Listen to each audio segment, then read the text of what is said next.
Hello, and welcome to my channel. I am Damien Marie AtHope. In the simplest terms, I am an atheist-humanist philosopher and prehistorical writer-researcher at DamienMarieAtHope.com.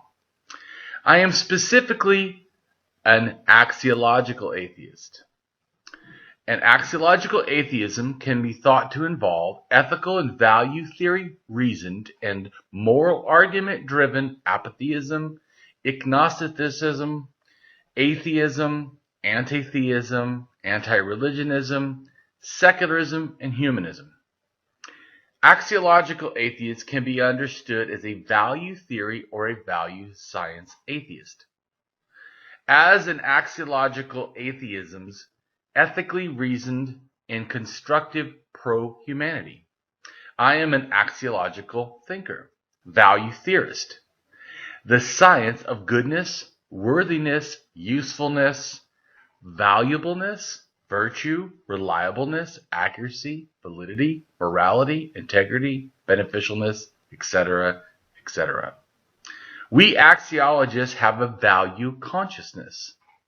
And in general, we see the architecture of humanistic humanitarianism value in people that we see as dignity beings. Places and things are not. Axiology is a value theory. In its broadest sense, it involves areas of philosophy that are deemed to encompass some evaluative or evaluation aspect. Therefore, it crosses almost all domains in some way or another. Now for a more detailed terms as to what I am. I am an axiological atheist, an anti-theist, an anti-religionist, secularist, humanist, rationalist, writer, artist, poet, philosopher, advocate, activist with schooling in psychology, sociology, as well as I am an autodidact, self-taught in science, archaeology, anthropology, and philosophy. I promote science and am against pseudoscience, pseudo-history, pseudo-morality, things that are found in religion.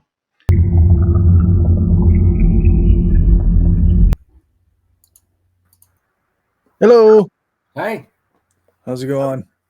it's going. It seems like it's going bad for you up in Canada, all the fires, man. Yeah, it's been pretty crazy around here lately. Well, not around here specifically, but yeah. Right. More north of you, right?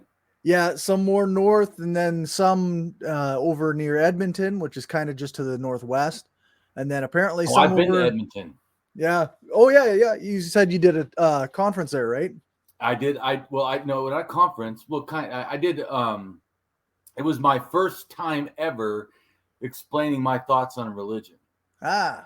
So it was like the first, public thing or whatever. I started trying to explain what I knew and stuff. And so it went pretty good, but I focused a lot on like how the earth evolved. I want to try to show that everything evolves. Right. This concept of religion, like being given to like whole package, is just nonsense. Yeah. Any more than to think that the earth was just always here or, no. Yeah, things have to develop. Right, and trying to get the understanding that is no different to me what the earth is or evolutionary science than grasping religion or evolution of like language. Because the reason I always talk about language a lot is because we know it can start in a common source and then branch out into a billion things which doesn't even seem like they relate at all. Right. So Language this is really good, I think, important, for religion, because that's what I am trying to show is that the religions start in these common ideas that then move out. And then as they meet new people, new experiences, new environments, whatever, they start to morph and change. But like I sent you the thing, a person who claims several different native heritages posted a thing about how the reason why native land is important is because they see the land as the mother and the sky as the father. And I told you before, we're going to eventually do a show just on that. But how common Sky Father, Earth Mother is. It's like over the whole world. And it's very similar. Lots of regions, eh? Yeah, and a lot of times it's confusing because, once again, they don't use those terms or words like in relation always the same. Mm-hmm. But they'll say like, oh, we believe in the Great Spirit. And like, well, where's the Great Spirit at? Oh, well, it's up in the sky. Right. Oh, okay. Yeah. And it created everything, so it's like the Father. And I go, yeah, well, the Earth is our mother. And I'm like, yeah, I know. Yeah. But anyways, so what I'm trying to show is, though, a couple things to me, just before people get, but all the other stuff we're going to talk about. I want to try to show how we think of, like, say, Native American religion and, say, Asian religion or even European religion is all different. Right. I don't see it that way, is what I'm trying to say.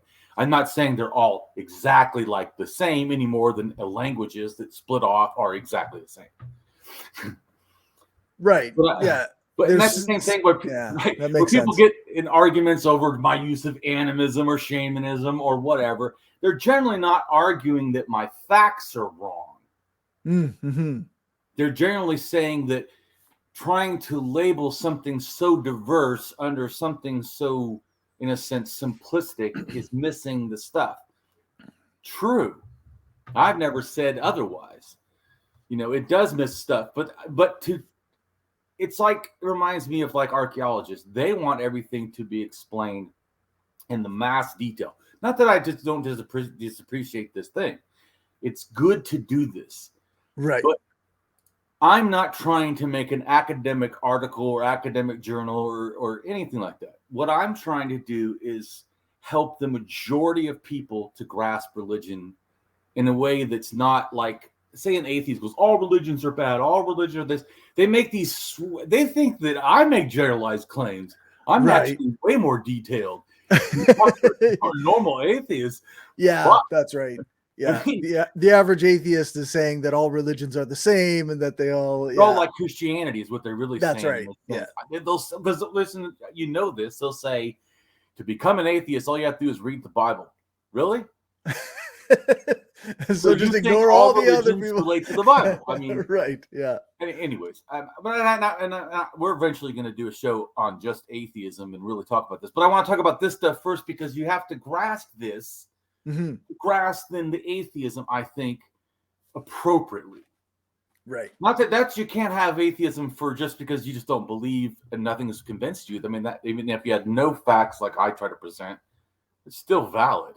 That's right. Just not being convinced is a valid thing, but it's valid.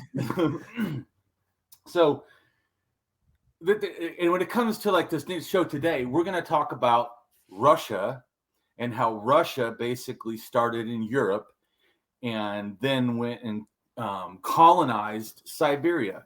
Did not just do this, and some, which is interesting to me, some leftists don't even want to hear that at all. Right. At any time. In other words, I have this misunderstanding how they're grasping this, because I feel like everything else in the world can be attacked, but don't attack like Russia ever. Not before it was Soviet, not after it was Soviet, just never. I mean, seriously, dude, I had to block someone, and another person blocked me because it's just this shit, and I'm just showing facts about what actually happened. And they don't want to hear it. And in fact, the chick I blocked, she told me that me saying this was Western propaganda. And and then she said, "What about the Turks and the Mongols? They had taken over, Siberia. First off, Turks and Mongols are from Siberia. So literally, your argument is bullshit." Yeah. Now, if you say that Mongols shouldn't take over Europe, that's a different issue. Okay. Right. Yeah. But saying that they, in a sense, are not. First off, as you know, I'm an anarchist. Let's just clear this. I'm an anarchist and a socialist, and I'm also an anarcho-humanist. I believe everybody should try to work together. No violence, no oppression, no bigotry. Work with people on a human level because they're worth being treated as humans. Just so Fair. grasp. Yep. I'm not saying I'm pro Mongols. Mongols were fucking horrid and killed so many people it actually changed the temperature of the earth for a while. Massively fucked up. Not good. But to say they don't belong in Siberia, it's also bullshit. It's just false. Yeah. They come from south of Balka. And guess where the Turks come from? Same area, because the Turks and Mongols are very similar, not only in religion, in language, and other things. Now, once again, people are, oh, Turks are totally different. I don't. Yes, they are different. This argument, put this way, they're both part of what's called the Trans-Eurasian languages that start in North China 9,000 years ago. So, but that, once again, does not mean that the people from North China invaded Siberia. This is not how languages always spread, first off. Right. Close interaction. Anyways. And plus, the time of the spread is probably about 6,000 to 7,000 or something, maybe 5,000 that goes to Siberia. So it's very old, even if you want to say, people are moving around. I don't want to go into all that because I'm just trying to show the context of why what they say in the argument against me is just ridiculous. Okay. So the second thing is I started saying, okay, let's forget even those. Let's just say that those two don't exist, although, like I said, they are both Siberian. But let's just say Mongols don't exist and the Turks don't exist, right, as in their scheme. There literally is over 1,600,000 other indigenous people living in Siberia. Not even talking about the other areas of Russia that have also, like the Sami, on the whole western north end, and other ones too. I'm not trying to limit, the other, indigenous peoples. I'm just trying to make a point that people are like, who cares? Or, some. Okay, well, there's as many almost people in a sense North or Siberia as there are in Canada, like indigenous people. Right. This is an important thing. Everybody agrees, including I would say almost any leftist, that both America and Canada owe stuff to the Native Americans. Right. What I don't get is why they do not feel that any of that relates to Russia. When, like I already said, there's as many natives there as in Canada. Mm-hmm. This is my point too. That shouldn't even matter. There could be fucking only 10 left. Right. You guys killed and murdered and oppressed and you did Indian schools, took away their language, took away their religion, just like everybody else. I'm not saying they did everything exact, but they're also horrid.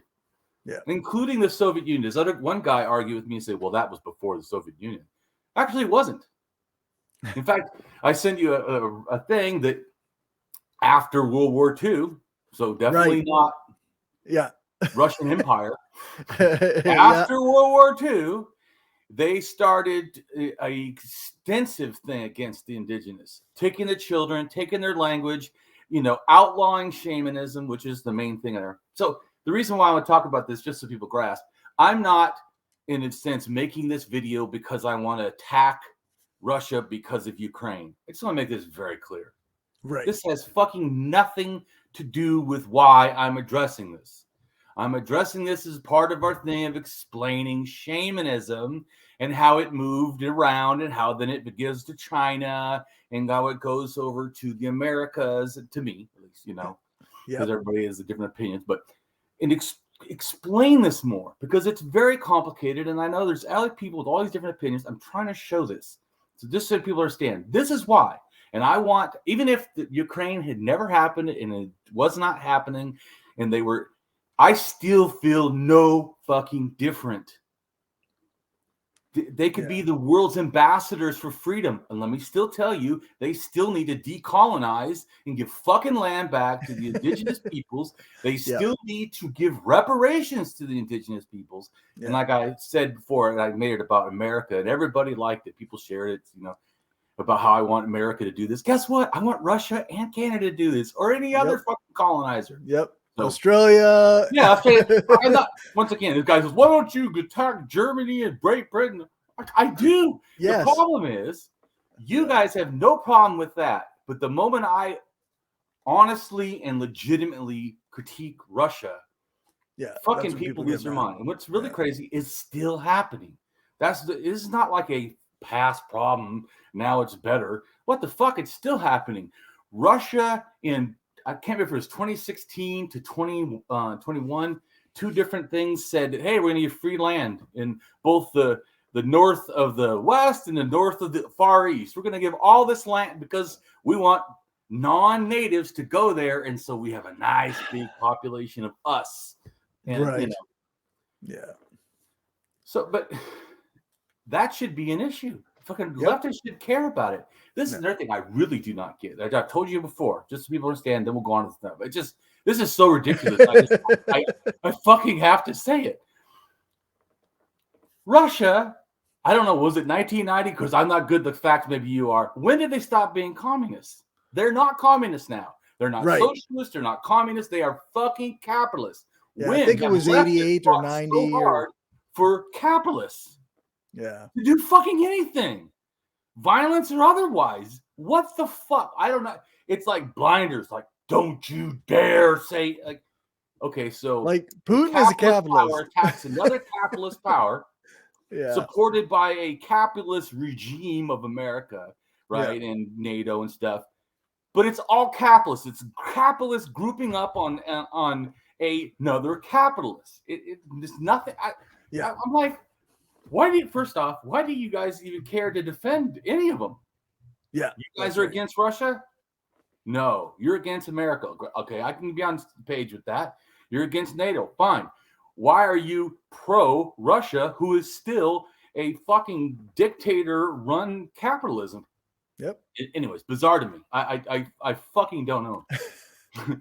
And this is the other thing I find is crazy. How come you, like, servilely, almost, it feels like, a lot, not everybody, so not blaming everybody, I'm just saying, and maybe it's just a few extreme Marxist-Leninists, I don't know.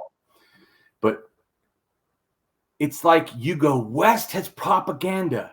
I never hear you say that the East does. Right. Like clearly every state has propaganda.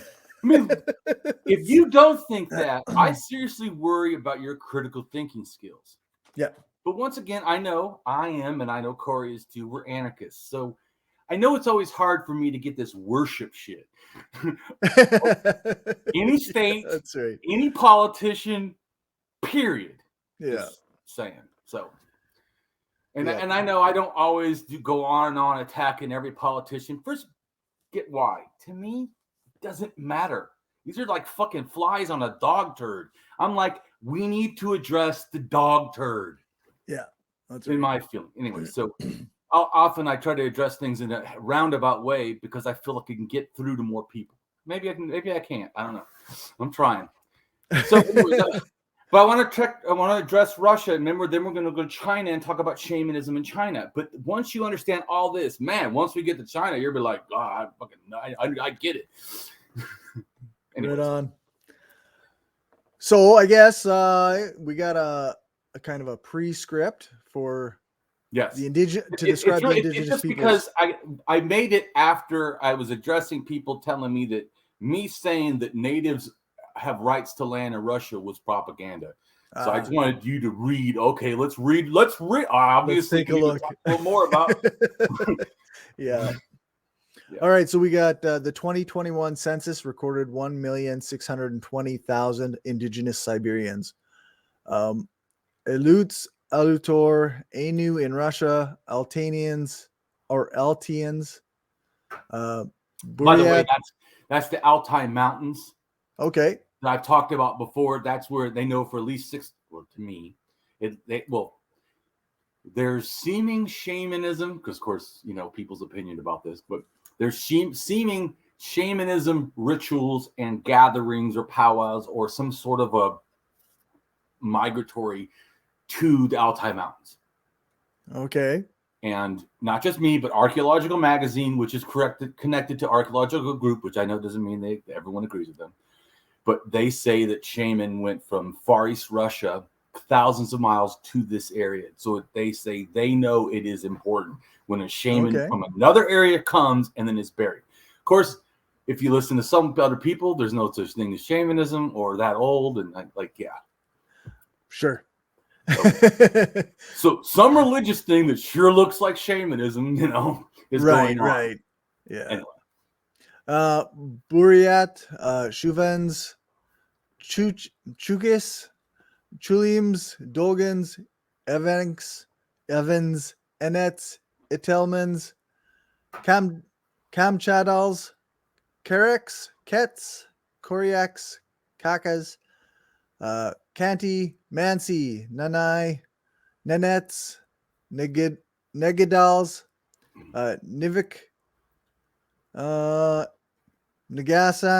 Naganasan, Oroks, Samoyedic, Shores, Selkup, Soyot, Siberian Tatars, Taz, Teleuts, Tofalar, Tuvans, Siberian Turks, Udig, Ugrik, Ulks, Yakuts, Yakugirs, Yakugir, and Siberian Yupik. Right, and I appreciate, because sometimes we cross over fast over names. I was going to say, please don't do that, because I feel like that is what is happening in our society. Right, even on the left. We are just wiping the natives right off the land. And then just ignoring, like you say, if we ignore their names, then it's doing the same thing, right? So these are the indigenous Siberian groups that exist. They still exist. This is the point. Not just like, in the past, but still exist and are being oppressed today. And so if we're so into having, rights and fight for things, I don't get how you're not caring about this. And to say that for me to bring this up is Western propaganda. Wow. Seriously, check your It's just a nonsense. Like, not to get too far off course, but this is a thing that a certain type of leftist does. Often Marxist-Leninists, but not exclusively. Anything that they disagree with is Western propaganda.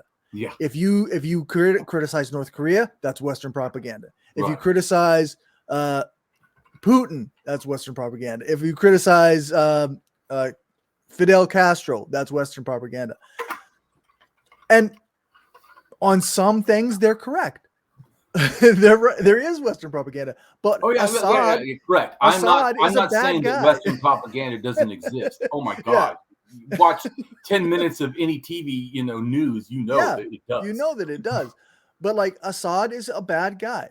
Like, you cannot make apologize for dictators who murder their own citizens and colonize indigenous regions. And like, there's Western propaganda, but there's also facts. Right. Well, and there's also Eastern propaganda that doesn't want to acknowledge this. Yep. And so, that's right. Like one of the things that I see often, like when discussing the DPRK or quote unquote North Korea, is that you'll say, well, okay, but that's a dictatorship. It's a family lineage like dictatorship. Yeah. And they will come out with a book from somebody who was allowed to write a book in North Korea promoting North Korea and telling that all of the West is lying about it. Well, how do I trust that source over all these other sources? Like, you have to actually apply critical thinking to the sources you agree with and want to be true, as well as the ones that you don't. So, well, and that's why, even like I told you before, sometimes I do listen to critiques, even of my ideas, even ones I think are totally correct. Like that, like I think the shamanism stuff. And I was more than willing to hear people say they don't agree with that, or using the term or whatever. So I think that's healthy. It's not healthy thinking if you simply just reject and do not try to investigate. Yeah. You should, like I said, to me, an honest thinker holds themselves as accountable for what they say or tries to, as they want to hold other people. So, anyways.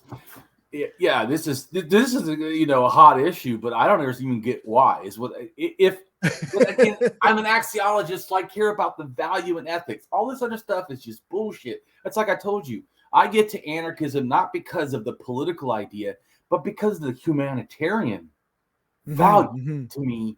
I just can't see any other logical, reasonable way to run things. I just and honor the dignity of people. I just I mean, I know you get what I'm saying. I'm just making a comment that I try to, when I look at, is Russia doing a good job? Well, is it okay to do this to indigenous people? Fuck no.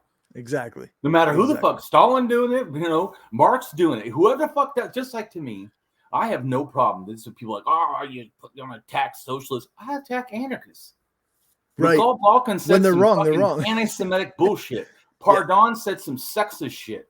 I mean, one of these days we'll do a show on just that stuff. But my point is, I use critical thinking. When they say something fucked up, I don't go, oh, well, I really like everything else he says, so I'm just going to worship him. The great thing about being an anarchist is, like, we don't worship these people. Like, we can take the good stuff and discard the bad. Like, right? Which is logical. There's nothing illogical with taking the good stuff. It is totally fucked up to support or try to defend or hide the bad stuff. Yeah. So, but if anyone wants to block me, go for it. Don't give a fuck. I'm not doing this channel for money. Nothing's monetized. I don't fucking do anything. I don't ask for money. Right. I'm trying to get real facts out, and I really care about Cory, and me working together because we grasp this. Man, try to talk to some other leftists. I'm like, are we on the same planet? Or, I mean, you say you have the same values as me until you start talking, and then I'm like, are you fucking sure? I don't think you know what my values are. Whoa. Yeah. But like I said, I'm not attacking all leftists. Certainly, I really appreciate leftists, and I certainly am not pro-capitalist. Fuck them. Right. But I also say we need to be honest in intellectual honesty and realize that there's actually bullshit on both sides, and we need to figure it out. And certainly, I don't care. No one should be supporting the taking of indigenous lands or thinking that's okay or they're not owed something back. Period. Yeah, that's right. So go ahead. All right. So a large minority of people in North Asia, particularly in Siberia, follow the religio-cultural practices of shamanism. The people of Siberia comprise a variety of ethnic groups, many of whom continue to observe shamanistic practices in modern times. Many classical ethnographers recorded the sources of the idea of shamanism among Siberian peoples. Shaman terminology in Siberian languages. So shaman or saman is nedigal, nane, olka, orok, or meaning that those what its meaning is that word really only applies to those cultures. Right. Like the saman is what they use. Correct. For their, in a sense, shaman. And everyone has a little bit different. This is really important too, because I feel like a lot of times, once again, people whitewash Siberia. All shamanism, like as in they all use the same word, all have the same thinking. Right. Obviously, that's not true. It's totally not true. Yeah. Sama is of the Manchu people. The variant Saman, i.e. pronounced shaman, is Evenk, whence it was borrowed into Russian. In other words, that's when they started using the word is because of them, because of the meaning meant shaman. Okay. But other, as you see, there's other tribes that certainly use something damn close to the word shaman also. So it's not. Yeah. And it also helps to show that there has to be some relation to what that means, because these groups are all kind of using something similar. But once again, does not mean exactly the same. Right. Yeah. I know. It must seem petty that I keep bringing this up, Cory. Right? You got to repeat things for people to get it. Just like even you, right? You had, as you said, like a movie, colloquial image of a shaman and all this stuff. Oh yeah, that's right. So you've been expanded that this idea is actually way more varied, and it's to me all over the world, but it's way more varied, even in the areas everyone thinks it's the same. Yeah, yeah, for sure. Okay, so then shaman or olman or wolman is in Yukagir. Shaman or Kram is Tatar, Shor, or Oyirat. Then it's got Zam. It's an XAM in Tuva, Tofalar. Then there's the Buryat word for shaman is looks like it's pronounced Bo. Yeah, Bo. Because, well, just like I think there's another one called Boo. Just so you know, Boo relates to the influence of that Siberian shamanism, or let's just say shamanism, because I don't know exactly if it directly came from Siberia that affected this, but I believe so.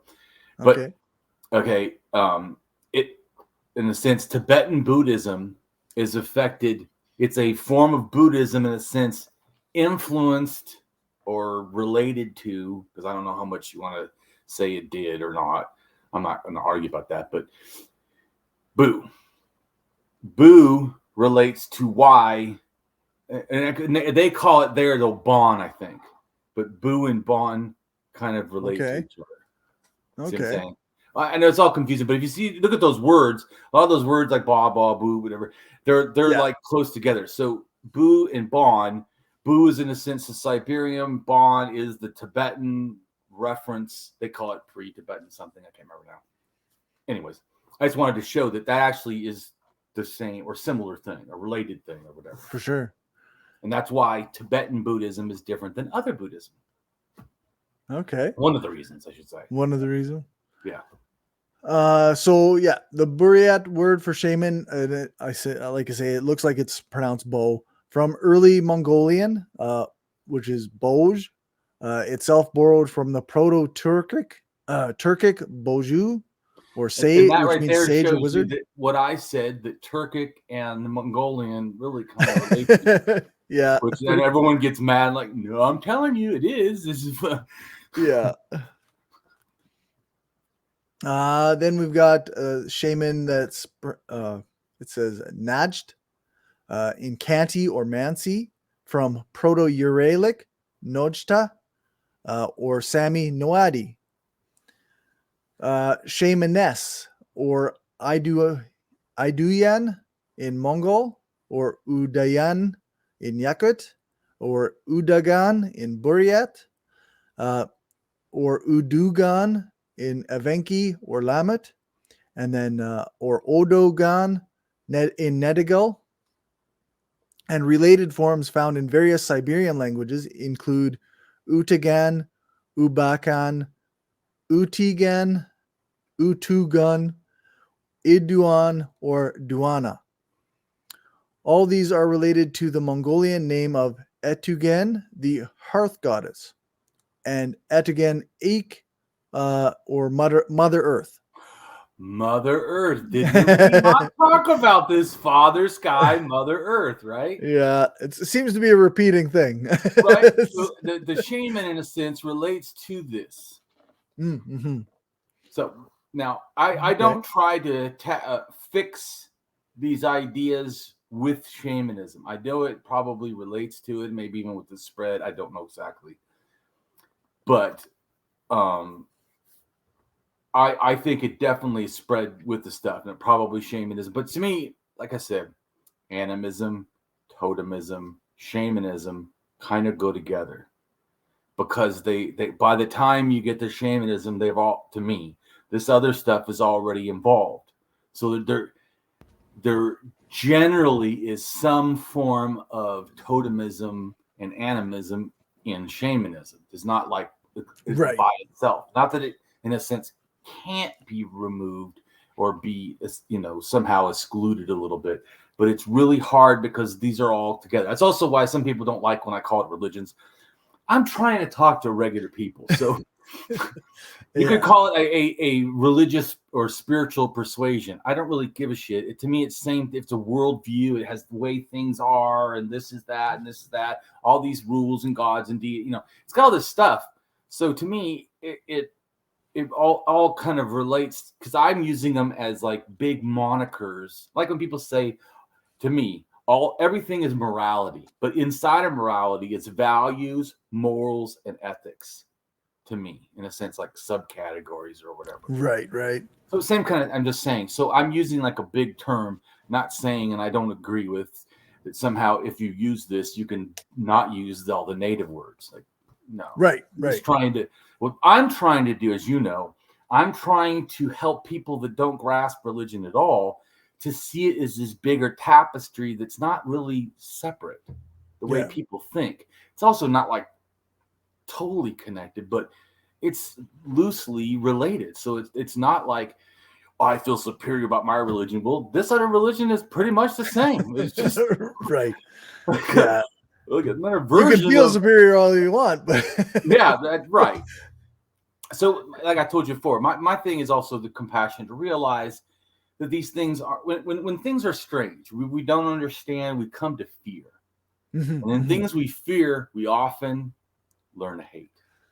And things we hate, we seek to destroy, which is what a lot of things have. And then people do this all the time. They'll say, oh, well, those aren't, humans. Those are whatever. Or those are like, calling the Sami, people in the rags. Because then we don't have to care about them. Then they're trash. They're nobody in a sense. Yeah. Not saying they really are. I'm just making a comment that this kind of thinking. Same with religions. If we can see religions as so different, well, we can say those are stupid or ignorant or whatever. Yeah, that's right. So then we get to then we get to dehumanize the people who believe those things, and yeah. So and I'm against that. Even though I'm an atheist, I'm certainly not for pro-bigotry. Like, right. Yeah. Exactly. Yeah. So, yeah. Go For ahead. sure. Okay. So Maria Chaplica points out that Siberian languages use words for male shamans from diverse roots, but the words for female shaman are almost always from the same root. She connects this with the theory that women's practice of shamanism was established earlier than men's, that shamans were originally female. And you know what? If you listen to Damien of these burials that I think relate to shamanism, at 27, 28, 30,000, a female. At 22,000, a female. At 16,000, a female. At 12,000, a female. Just saying. Sounds like shamans were women. Well, and you see how we don't know that for a fact. We see these graves, we see them, and then we see the words all meaning the thing. I can see there is a plausible, reference. I don't know for sure that proves each other, but it sure looks like it's relating to the same thing. Sure. So. Sure. That is all of our little pre-thing. And like I said, that was because I just was floored. Someone saying that it's Western propaganda to say natives are there. What? Or that Russia treated the indigenous kind of like the Americans treated them, where they moved them and took their stuff and all these, changed their language, outlawed their religion. Yeah, same stuff. And so I was like, it was also because I remember you had said that you didn't even know there was any indigenous people up there. So I thought, well, yeah, you're like that's why I said you really helped me a lot, because I take a lot of stuff for granted. Right. Yeah. I'm like, of course there's shitloads of people in Siberia that are indigenous. You don't know this? I mean, yeah, exactly. But it's not something that is it's probably not very well known, actually. Well, like I said, that's why I said it's helpful, because I know, especially when it comes to like theory about anarchism or socialism or even history of all that, way more than I do.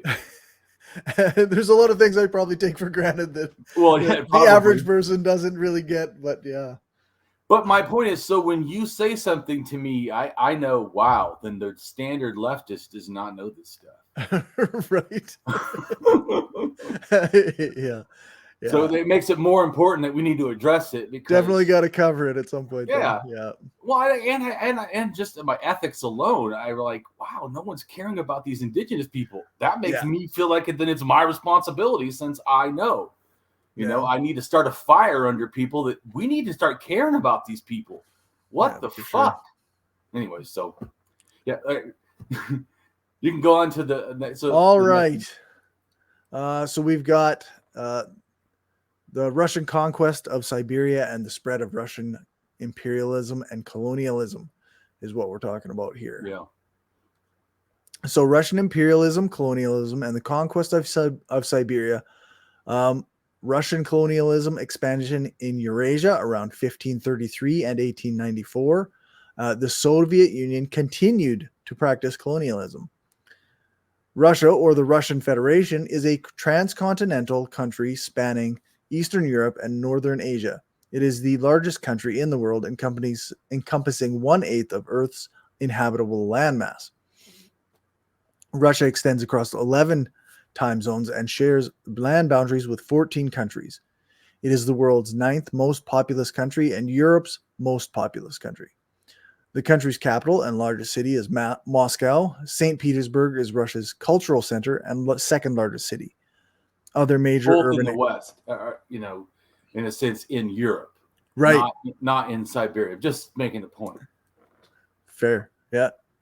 Other major urban areas include Novosibirsk, Yekaterinburg, Nizhny Novgorod, and Kazan. The East Slavs emerged as a recognizable group in Europe between the 3rd and 8th centuries CE. The first East Slavic state, Kievan Rus, arose in the 9th century, and in 988 it adopted Orthodox Christianity from the Byzantine Empire. Rus ultimately disintegrated with the Grand Duchy of Moscow, growing to become the Tsardom of Russia. By the early 18th century, Russia had vastly expanded through conquest, annexation, and the efforts of Russian explorers, developing into the Russian Empire, which remains the 3rd largest empire in history. However, with the Russian Revolution in 1917, Russia's monarchic rule was abolished and eventually replaced by the Russian SFSR, the world's first constitutionally socialist state. Following the Russian Civil War, the Russian SFSR established the Soviet Union with 3 other Soviet republics, within which it was the largest and principal constituent. At the expense of millions of lives, the Soviet Union underwent rapid industrialization in the 1930s and later played a decisive role for the Allies of World War II by leading large-scale efforts on the Eastern Front. Right, so go stop for a second. So all you Marxist-Leninists to think that we're just hating on Russia only, Russia went against Hitler. I think that was a good thing. Yep. And I'm not, as you know, I'm not anti-society. Making society better for people, I don't have a problem with. But doing it on the forced labor of people that you don't like is not okay. That's not good. Yeah. Yeah. With the onset of the Cold War, it competed with the United States for global ideological influence. The Soviet era of the 20th century saw some of the most significant Russian technological achievements, including the first human-made satellite and the first human expedition into outer space. Oh my God, we said something nice about Russia again. Yeah. We're just hate mongers. Go ahead. In 1991, the Russian SFSR emerged from the dissolution of the Soviet Union as the independent Russian Federation. A new constitution was adopted, which established a federal semi-presidential system. Since the turn of the century, Russia's political system has been dominated by Vladimir Putin, under whom the country has experienced democratic backsliding and a shift towards authoritarianism. Russia has been involved militarily in a number of post-Soviet conflicts, which has included the internationally unrecognized annexations of Crimea in 2014 from neighboring Ukraine, followed by the further annexation of 4 other regions in 2022 during an ongoing invasion. International rankings of Russia place it low in measurements of human rights and freedom of the press. The country also has high levels of perceived corruption. Damien hates all imperialism, American imperialism, and Russian imperialism.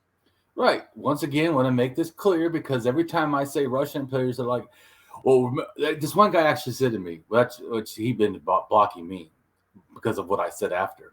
He said, I will go ahead and care about what Russia has done. Of course, he means to the indigenous, because that's what our argument was about. What Russia has done as far as indigenous people as soon as America gives land back. And I said to him, so what you're saying is your morality system is adjudicated against what happens with America. And if America doesn't ever care, you don't have to care either about anyone. Yeah. And you think that's morality? Yeah, that's not. And so he fucking blocked me. Yeah.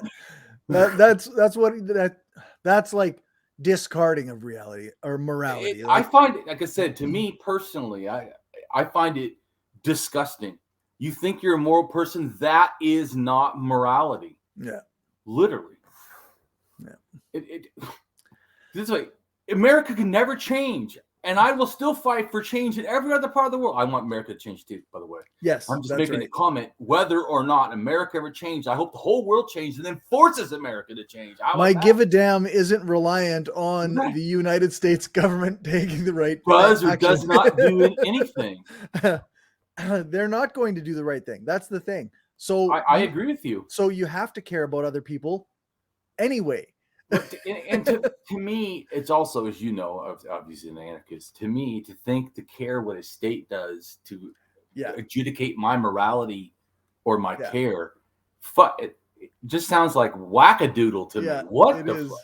It is wackadoodle. It is 100%. He blocked me, but if he would have kept going, I would have probably blocked him because this is my point. I'm no longer, to me, an activist like I was. I'm just kind of want to teach what I know. But I want it mellow, low key. I'm done. I'm burned out. My mom died. I cried for years, and I still not like emotionally as stable as I would like to interact with people, because I feel too sociopath and just don't give a fuck and want to be a dickhead. Yeah, when people say fucked up shit, I want to just rip them in half, but I know that's not healthy, so I just try to just block them. But like I said, so I used to really work hard. I mean, my wife would get mad. I would spend days and work with people, just digging them out of their bullshit. Right. I'm done with that. Yeah. Like Cory, I'm too busy, dude. I got other shit going on. Really, fuck, I can't deal with that, Yeah. Anyways, but I want to do this, and I almost thinking, man, maybe I should make this 3 videos and just hammer every fucking fact. But I realized if you want to know, then this should be enough. I'm going to move on to other stuff, and you can read the blog and read more information, or go research on your own. Yeah, fair. So, but I feel good because I've done my part and I've really addressed it. So then I feel good. Everyone else can. My morality has nothing to do with the rest of the world. I want to do what's right. Period. Yeah, for sure. So Russian imperialism includes the policy and ideology of power exerted by Russia, as well as its antecedent states over other countries and external territories. This includes the conquests of the Russian Empire, the imperial actions of the Soviet Union, as Russia is considered its main successor state, as well as those of the modern Russian Federation. Some post-colonial scholars have noted the lack of attention given to Russian and Soviet imperialism in the discipline. The far north was a fabled territory to city dwellers. Pause for 1 second. What you're reading is now from a book. Okay. It's that archaeologist female who said that she didn't like me using shamanism, animism, whatever. Oh, okay. Yeah. But I feel Alice. Yeah. So, but I felt that her addressing Russia was good, especially because it also relates to shamanism, which is the kind of point I'm trying to show. This is not a separate. The political, the religious is not separate in this. Right. The far north was a fabled territory to city dwellers in quote-unquote civilized, temperate Europe. Classical Greek and Roman geographers told their readers that north beyond civilized settlements roamed cannibals, dog-headed people who barked, people who hibernated half of the year or spent half of the year underwater, people who had no notion. Obviously, bigotry, right? Oh, yeah. I mean, racism, bigotry, or ethnocentrism. Go ahead. I'm just saying. Yeah, absolutely. People who had no notion of private property, marriage, or laws. Okay, but they're right about that. And that's a good thing. Yeah, that's right. That part is the good part. That's like, yeah, you Cory's could like, say, wait a minute, that's a good one right there. yeah, like you're actually promoting these people to me now. Medieval travel writers, including Marco Polo, repeated the fantastic tales. Meanwhile, the Russian kingdoms of Novgorod and then Moscow developed a trade in expensive furs, sable, fox, and beaver with northern hunters. By the end of the 16th century, Cossacks employed by Russian agents shattered Tatar rule in Siberia and extended the Tsar's sovereignty through a series of fortified trading posts where natives were obliged to pay tribute in the form of furs, receiving gifts from the Tsar's exalted hand in return. The gifts were axes and knives, cloth, beads, tea, sugar, and tobacco, presented with exotic food or Russian bread and liquor. Superficially, it looked like the Western European trade with American Indians that would develop a century later, except that Russia considered the Siberian nations to be their subjects and enforced tribute with military campaigns. Right, real justified and acceptable. No. Right, yeah, totally. Siberia being an exceedingly large territory, it took Russia a good 2 centuries to push sovereignty eastward into the Pacific, and then the Bolshevik Revolution of 1917 Like turned the Tsar's sovereignty. rule. I know, but that word sovereignty is in like they push colonialism, right? Yeah, that's right. Yeah, yeah. Well, I was just correcting that term. Not that you used it, but the freaking yeah. Yeah, for sure. They didn't push freedom. Sorry. Yeah, that's right. Then the Bolshevik Revolution of 1917 turned the Tsar's rule into Soviet domination. Russian or Soviet, the conquering power officially classified the non-Russian people as aliens. A few aliens were formally educated town dwellers or peasant farmers and could be treated like Russians. Many were classified as nomads who moved with their herds regularly to seasonal pastures, and others were classified as wanderers who hunted and fished, apparently, so far as the Russian officials noted, without fixed movements. Nomads and wanderers. In those nomad territories, they're talking about that they got furs and stuff, especially in Western Russia. Right, like Western Siberia. Western Siberia, from where the Nagadas up in the north that relate all the way to the Sami, they have the same DNA, N3, I think, or something. Anyways, the haplogroup N3. Anyways, which it comes from China. But the DNA, right? It's straight down from them all the way to, I think it's Kazakhstan, where it gets south. I'm not totally sure, but off the top of my head. But anyways, that whole region is oil and gas, like the majority of Russia. So Russia will not want to decolonize because there's oil all over native lands.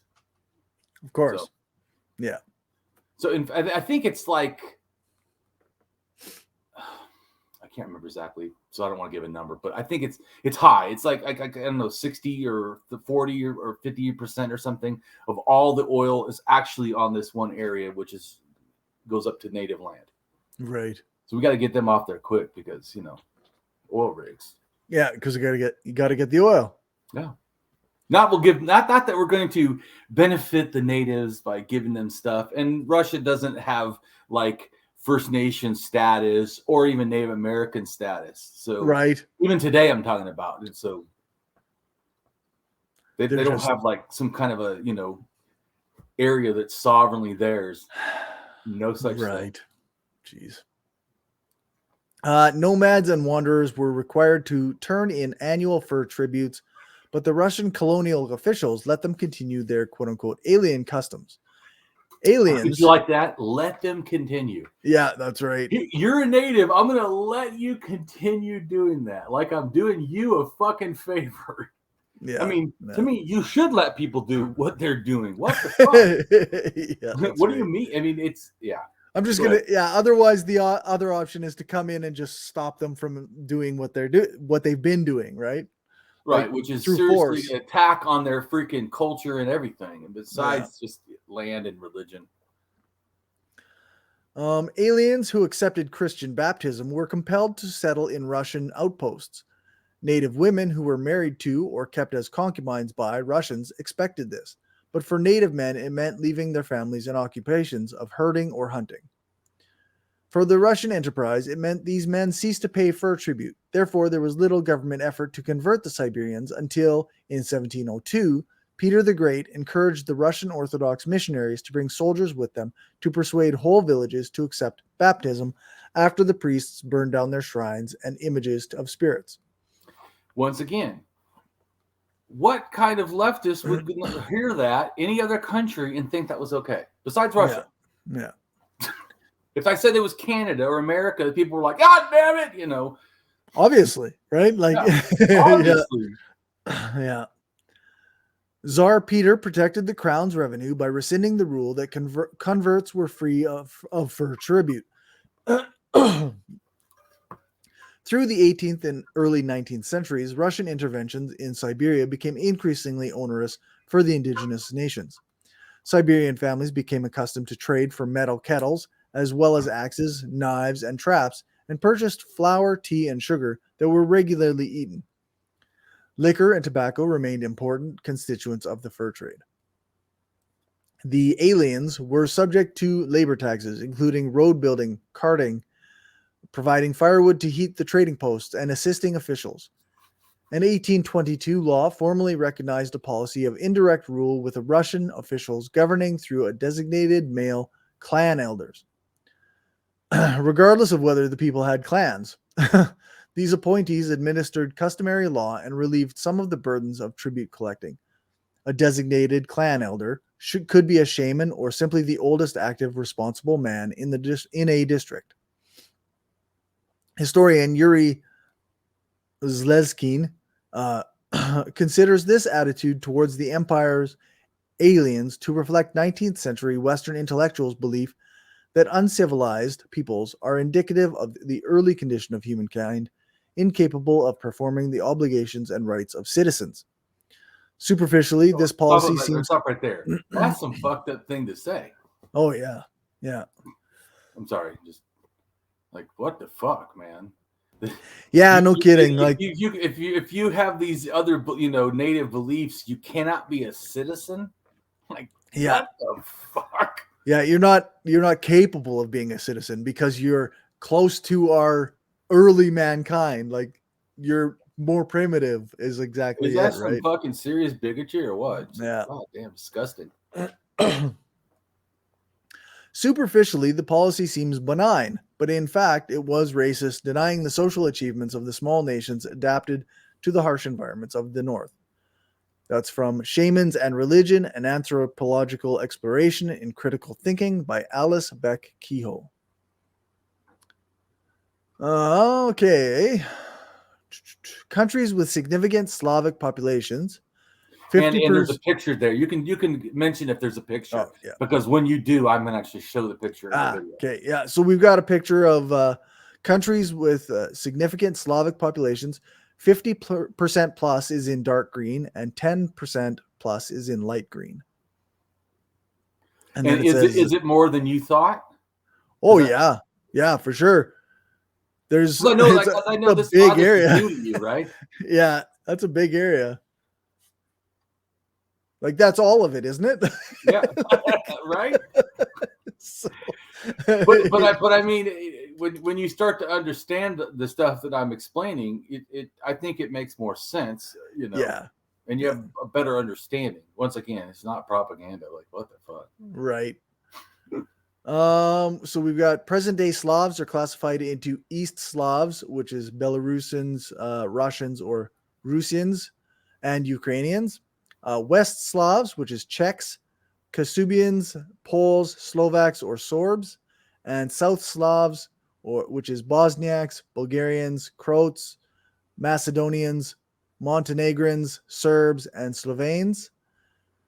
And then we've got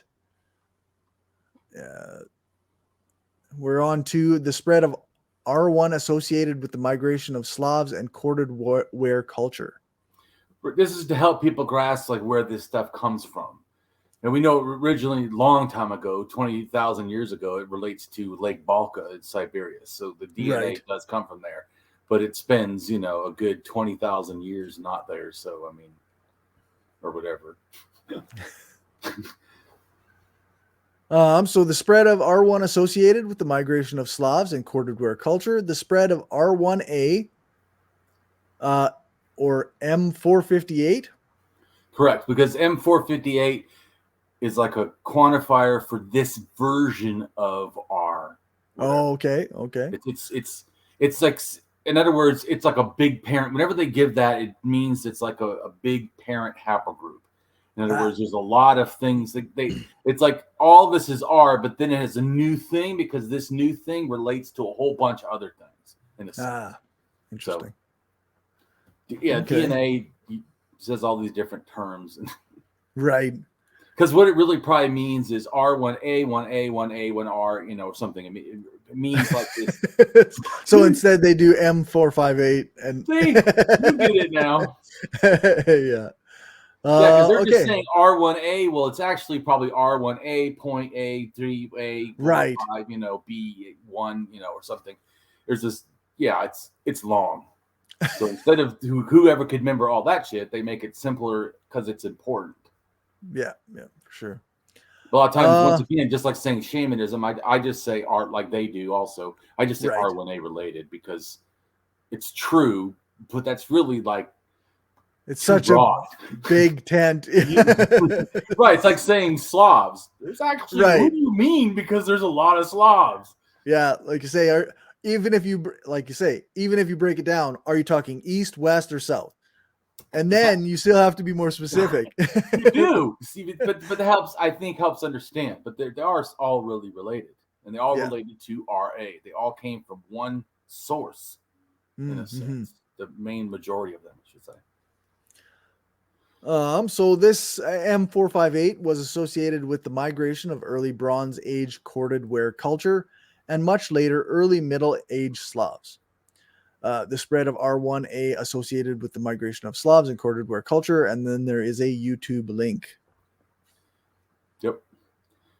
And people should go watch the video because it probably will help you grasp some of the things I'm saying if you like DNA shit. So R1A M458 primarily a Slavic subclade with maximum frequencies in Poland and the Czech Republic, Slovakia, but is also fairly common in southeast Ukraine and northwest Russia.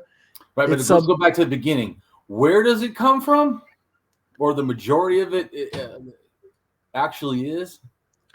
Yeah, maximum frequencies in Poland, the Czech Republic, Slovakia. Okay. But is also fairly common in southeast Ukraine. Ukraine. My point is, thinking that it originates in say Moscow or something, themselves. Right. Yeah. Maximum frequencies in Poland. Yeah. You're like, wait a minute. Now Russia's going to want Poland back. Yeah, that's right. And guess what? There's probably a lot of people left that would totally support that. Oh, undoubtedly. Its subclade R1A L260 is clearly West Slavic with a peak of frequency in Poland, the Czech Republic, and Slovakia, and radiating. But once again, the peak frequency is in Poland. Still clarifying this. Yeah. And radiating at lower frequencies into East Germany, East Austria, Slovenia, and Hungary. And R1A Z280 is also a Balto-Slavic marker, found all over Central and Eastern Europe, except in the Balkans, with a western limit running from East Germany to Switzerland and northeast Italy. It can be divided in many clusters: East Slavic, Baltic, Pomeranian, Polish, Carpathian, East Alpine, Czechoslovak, and so on. Likewise, its subclade, R1A-L365, is a Pomeranian cluster found also in southern Poland. Just imagine for people, what if, just say this is possible, what if America became communist or Soviet or whatever, in a sense, right? Like that. Would you then say its past didn't happen? You can't say that. You can't say rights, that. Right? Could Yeah. you just say, well, this land now is protected by a communist party, and so we need to take over parts of Canada and Mexico to give a buffer state? Would you totally be okay with that? If to me, this is about ethics, just trying to grasp things. At first, me, it's value. If the value is correct, it is fucking universal. Yeah. Yeah. It doesn't matter. Change the name makes no difference. As an anarchist, change the name. Well, how about this state, Damien? Did you not get that as an anarchist? Give a fuck about it. Yeah, that's right. Is the action correct? Yeah, it is not.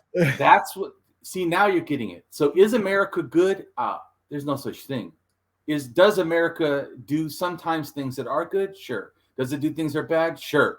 Does Russia do things that are good? Yes. Does it do things that are bad? Yes.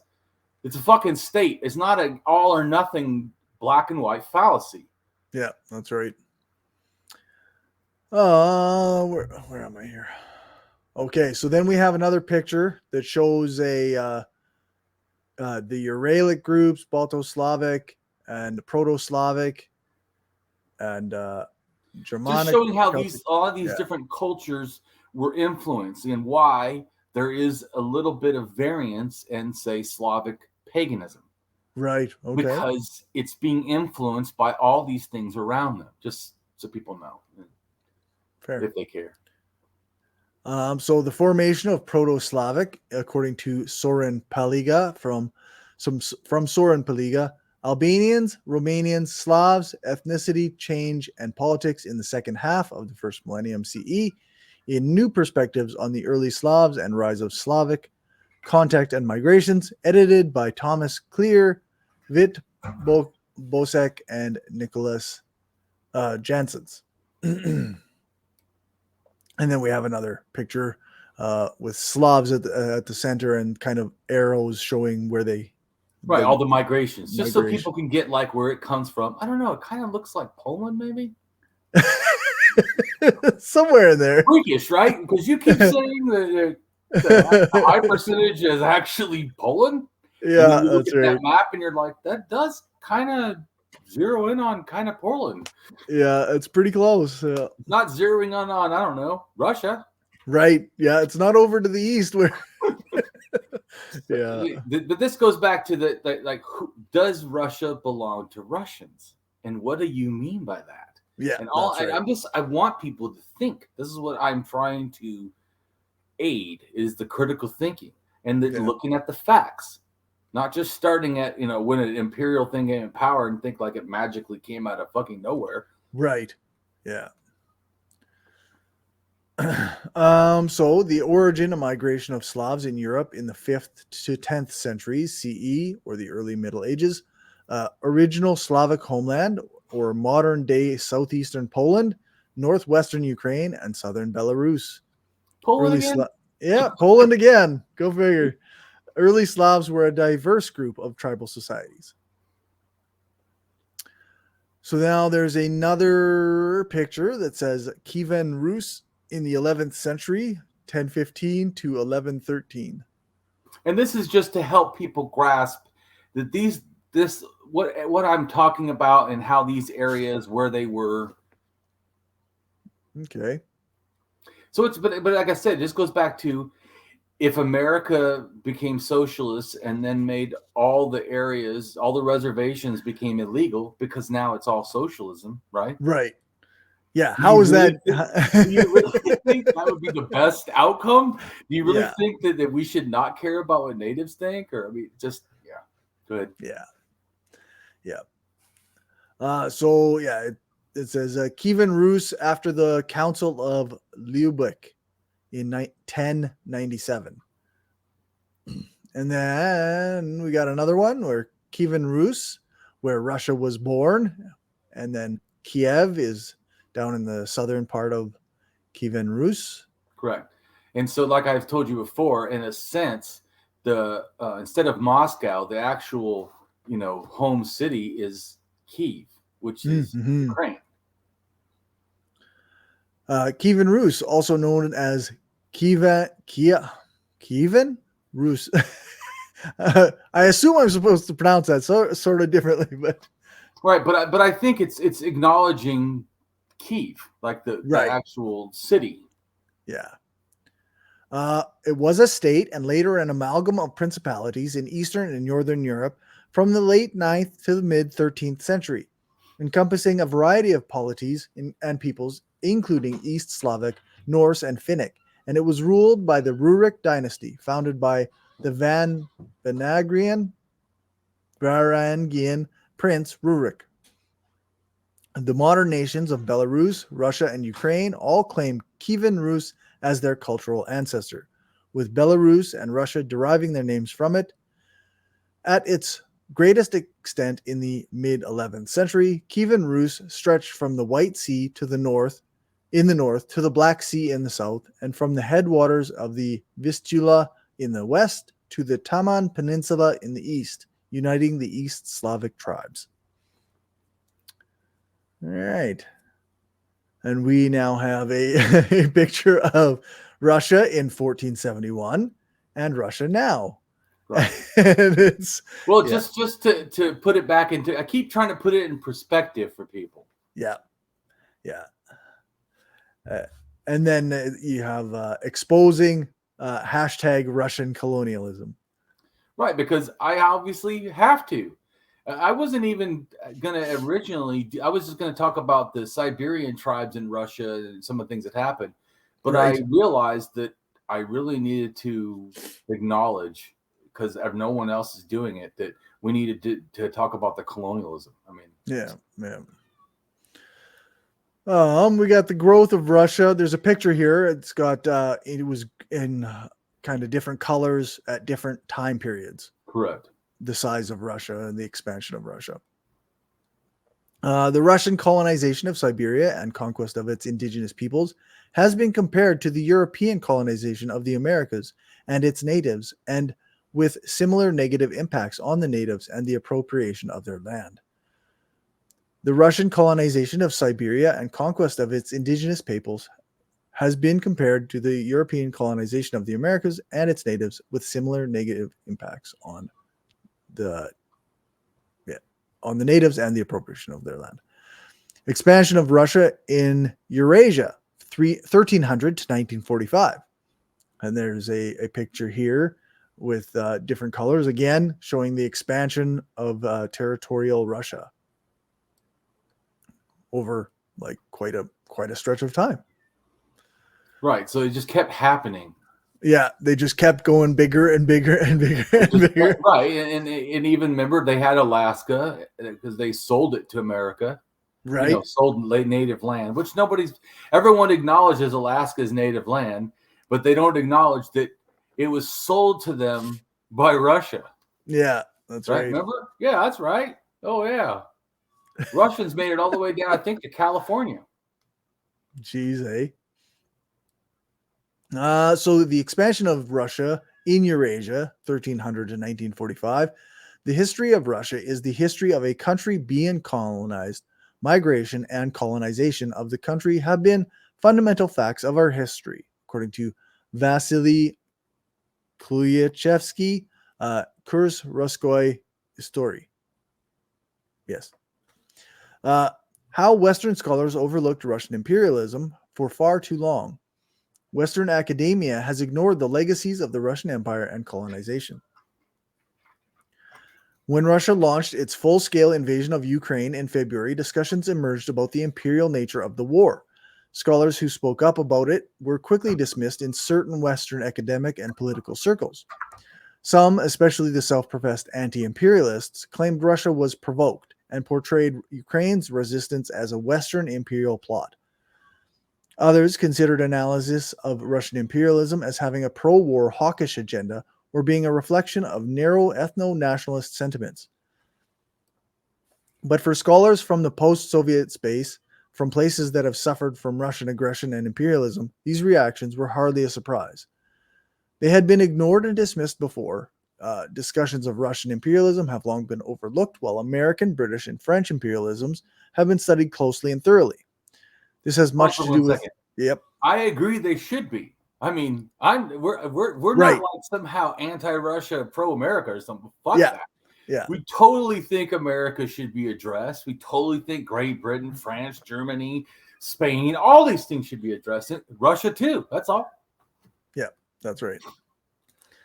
This has much to do with how Western academia and, to a certain extent, political elites have chosen to approach the Soviet Union and its eventual dissolution.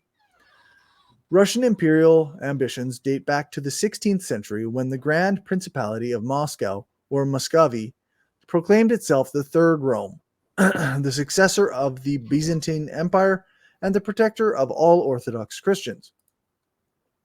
The Russian Imperial Army fought numerous wars in the east, west, and south, and by the mid-19th century, Russia had become the largest land empire. Along with the British, Austro-Hungarian, and French empires, it understood and presented itself as a European colonial power. Following the October Revolution in 1917, the Bolsheviks proclaimed the end of the Russian monarchy and Russian imperialism, but they fought brutally to preserve the Russian imperial borders. They reconquered that's a good point, right? Like I was trying to say, if we think that America is bad, and it is, then even if it became communist, socialist, whatever, Marxist, Leninist, whatever they want to become, that they think it needs to become, does that mean we no longer care about the borders of these, native reservations or land? How about their human rights? How about their right to language and religion and free association? I mean, yeah. No, yeah, you're absolutely right. So they reconquered newly formed independent states such as Ukraine, Georgia, Armenia, and Azerbaijan, which emerged after the collapse of the Russian Empire. In the early 1930s, Joseph Stalin embraced Russian nationalism based on the old imperial myth of the greatness of the Russian people. Bolshevik Moscow made ethnic Russians the most privileged group in the Soviet Union and sent Russian settlers to populate and control non-Russian regions. Sounds like colonialism. Yeah, that's right. Purging native leaders, forcefully resettling entire ethnic groups, and creating conditions that led to mass deaths were all part of Soviet colonization. Non-Russian peoples, cultures, languages, and histories were disparaged, while Russification was presented as enlightenment. At the same time, the Soviet Union adopted a progressive narrative of enfranchising nations conquered by the Russian Empire and giving them national rights within the Soviet Union. Many in Western academia bought into the anti-colonial narrative Moscow was trying to sell because they took official proclamations at face value and wanted to believe in the story of communist anti-imperialism. For many Western scholars, that apparently meant that he was leading a post-colonial state. By focusing on individuals and official proclamations, Western academia too often overlooked the fact that Stalin was obsessed with maintaining Russian imperial borders and had adopted the same toolkit: ethnic cleansing, crushing dissent, destroying national movements, privileging Russian ethnicity and culture, that Tsarist Russia had used to maintain them. Soviet coloniality was dismissed also because knowledge about the Soviet Union in the West was Russo-centric. The Soviet Union was often referred to simply as Russia. Yeah, I remember that actually. There was little knowledge about non-Russian people. Non-Russian emigres who fled to the West and spoke and wrote about Soviet coloniality with first-hand experience of Soviet imperialism were dismissed as anti-Soviet conservative ideologues, which you see still now with other regions like the DPRK. If people flee and write about how bad it was, then they are propagandists. So, importantly, the Soviet Union also became a space of projections for those who looked for ways to criticize capitalism and Western imperialism. Those who blamed capitalism for oppression believed that eliminating capitalism would end all forms of oppression. For them, the Soviet Union was an internationalist project that brought equality and freedom to formerly subjugated peoples. Violence against various nations and ethnic groups was either ignored or treated as a necessary evil of the transition of communism. Western scholarship also overwhelmingly focused on the Soviet metropoles, Moscow and Leningrad. They knew very little, if at all, about the Soviet peripheries, which meant that nobody really understood the uprisings in Central Asia, the Caucasus, or the Baltics from the late 1980s onward, or the bloodshed in Tajikistan, Nagorno-Karabakh, or Transnistria, Abkhazia, or South Ossetia, and later Chechnya. Russia's crimes of colonialism, its campaigns of conquest and subjugation, were no less bloody for advancing overland, not overseas. Decolonize Russia. To avoid more senseless bloodshed, the Kremlin must lose what empire it still retains. Russian imperialism/colonialism. Russian imperialism includes the policy and ideology of power exerted by Russia, as well as its antecedent states, over other countries and external territories. This includes the conquest of the Russian Empire, the imperial actions of the Soviet Union, as Russia is considered its main successor state, as well as those of the modern Russian Federation. Some post-colonial scholars have noted the lack of attention given to Russian and Soviet imperialism in the discipline. Montesquieu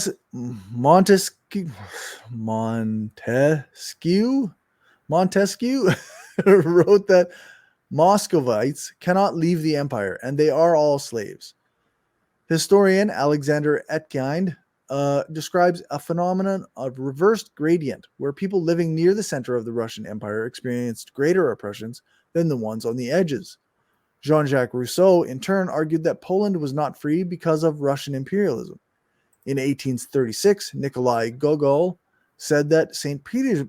Petersburg was something similar to a European colony in America, remarking that there were many foreigners as people of the native ethnicity. According to Alexei Komayakov, yeah, I think so, the Russian elite was a colony of eclectic Europeans thrown into a country of savages with a colonial relationship between the two. A similar colonial aspect was identified by Konstantin Kavelin. Russian imperialism has been argued to be different from other European colonial empires due to its empire being overland rather than overseas, which meant that rebellions could be more easily put down, with some lands being reconquered soon after they were lost. The terrestrial basis of the empire has also been a factor which made it more divided than sea-based ones. Due to the difficulties of communication and transport over land at the time, Russian imperialism has been linked to the labor-intensive and low-productivity economic system based on serfdom and despotic rule, which required constant increases in the amount of land under cultivation to legitimize the rule and provide satisfaction to the subjects. The political system in turn depended on land as a resource to reward office holders.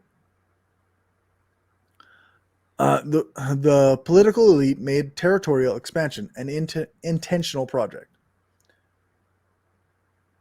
According to Vasily Kluchavsky,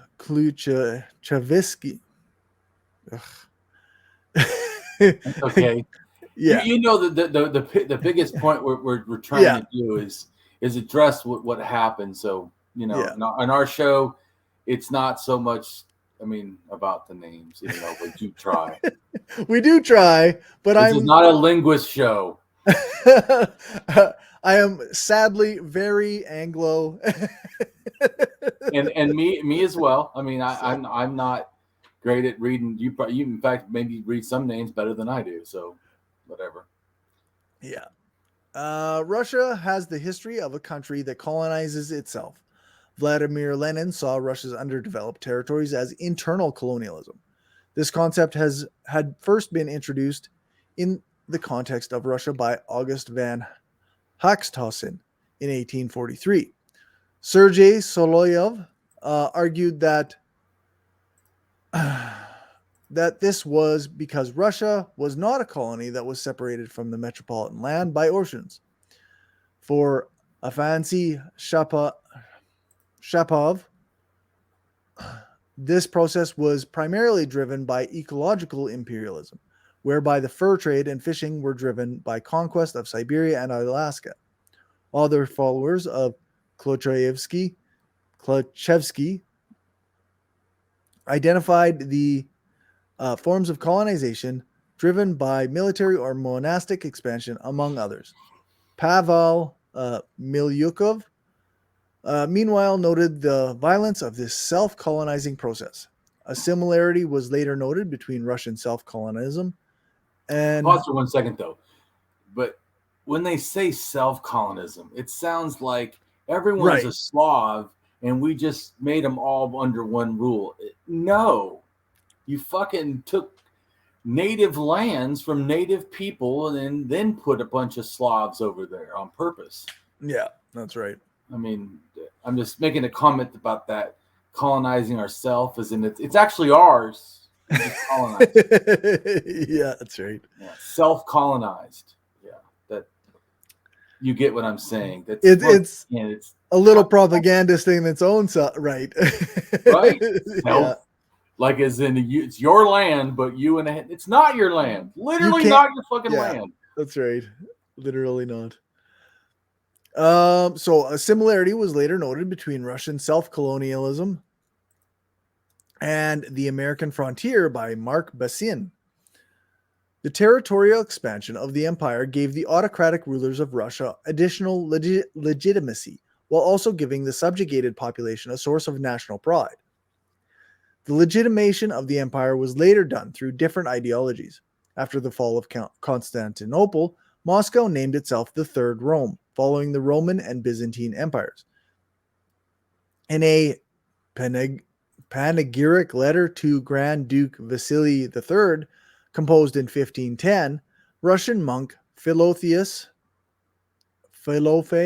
of Pskov proclaimed, "Two Romes have fallen, the third stands, and there will be no fourth. No one shall replace our Christian tsardom." This led to the concept of a messianic Orthodox Russian nation as the Holy Rus. Oh, Russia. So in other words, it's like the what do they call it in America? Manifest Destiny.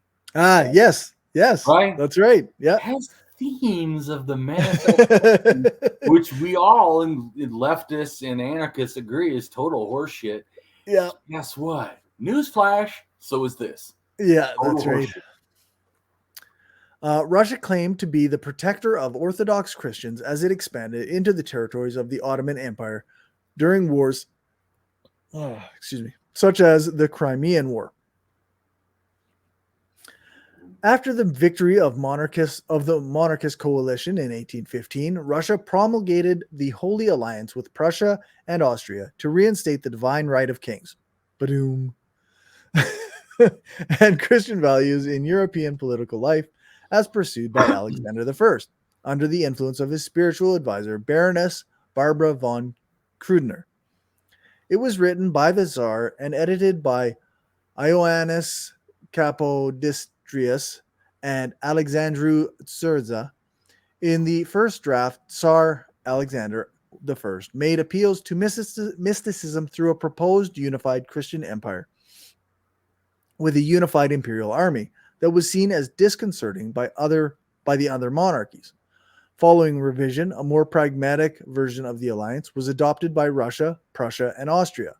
The document was called An Apocalypse of Diplomacy by French diplomat Dominique Georges Frédéric Dufour de Prat. The Holy Alliance was largely used to suppress internal dissent, censoring the press, and shutting down parliaments as part of the reaction. Yeah, okay.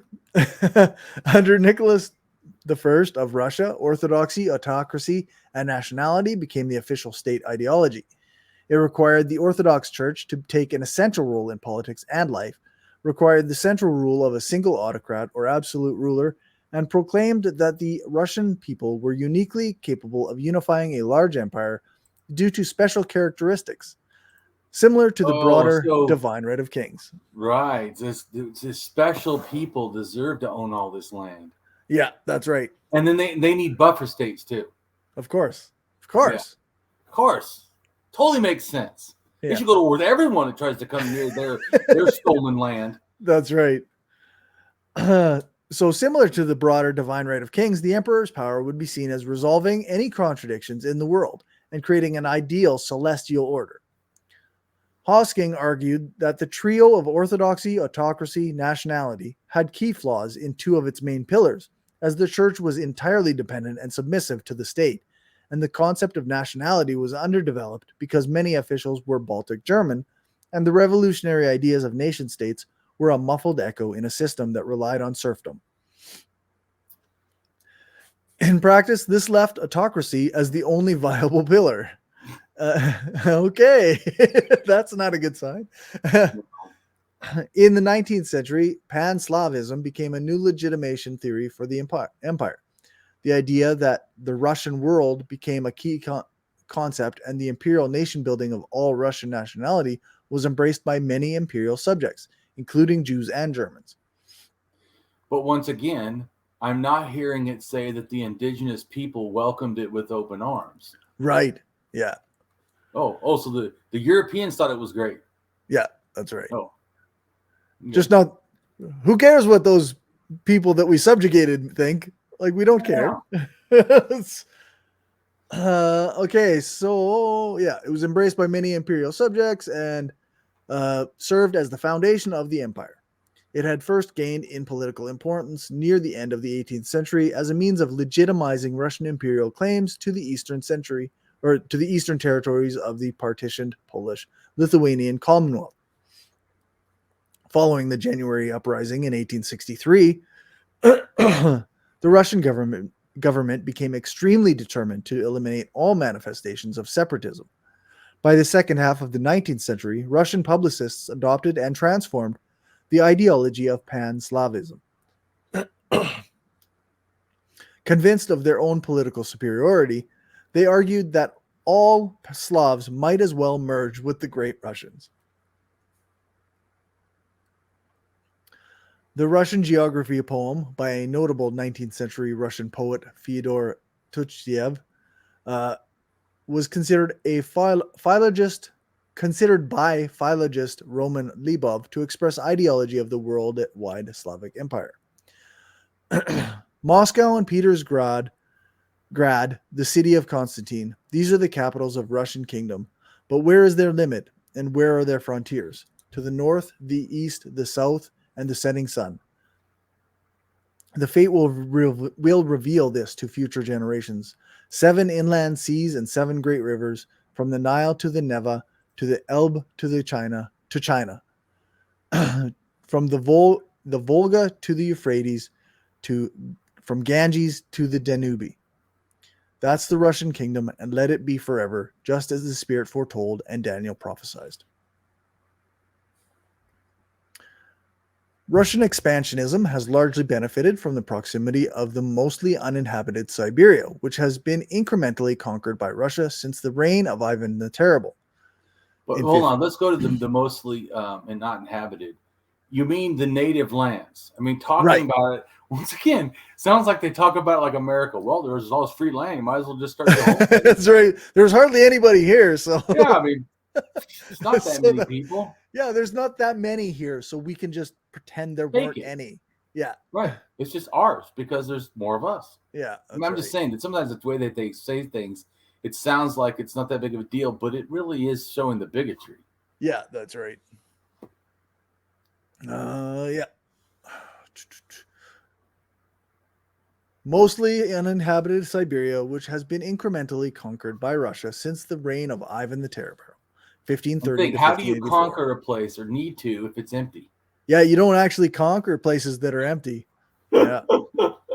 Like, come on, your words sound like a contradiction. You can't both say it's empty and then we had to conquer it. What? Yeah, exactly. The Russian colonization of Siberia and conquest of its indigenous peoples has been compared to European colonization of the Americas and its natives, with similar negative impacts on the natives and the appropriation of their land. Other researchers, however, consider that settlement of Siberia differed from European colonization in not resulting in native depopulation, as well as providing gainful employment and integrating the indigenous population into settler society. Right, whether they like it or not. Yeah, that's right. How good for them. They get to not have. Well, then just think about this. We didn't give them reservations. We integrated them in society. Yeah, that's right. We took all their land and we said, hey, now that you still live here, you can be a citizen. Yeah. Just be a Christian. Yeah, you just have to fit into us, just assimilate. Yeah. The North Pacific also became the target of similar expansion, establishing the Russian Far East.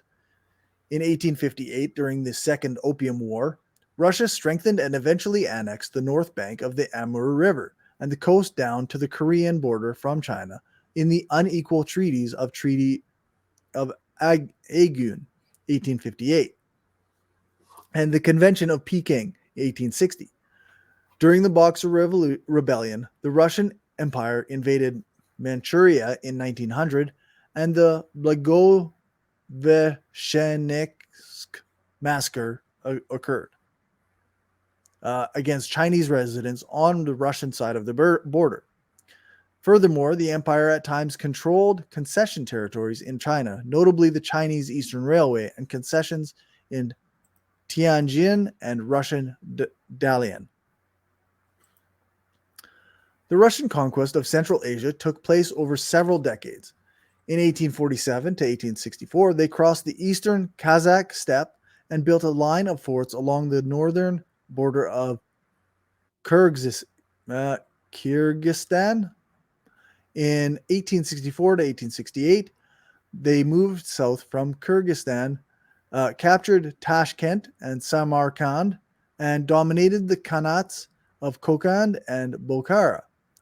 The next step was to turn this triangle into a rectangle by crossing the Caspian Sea.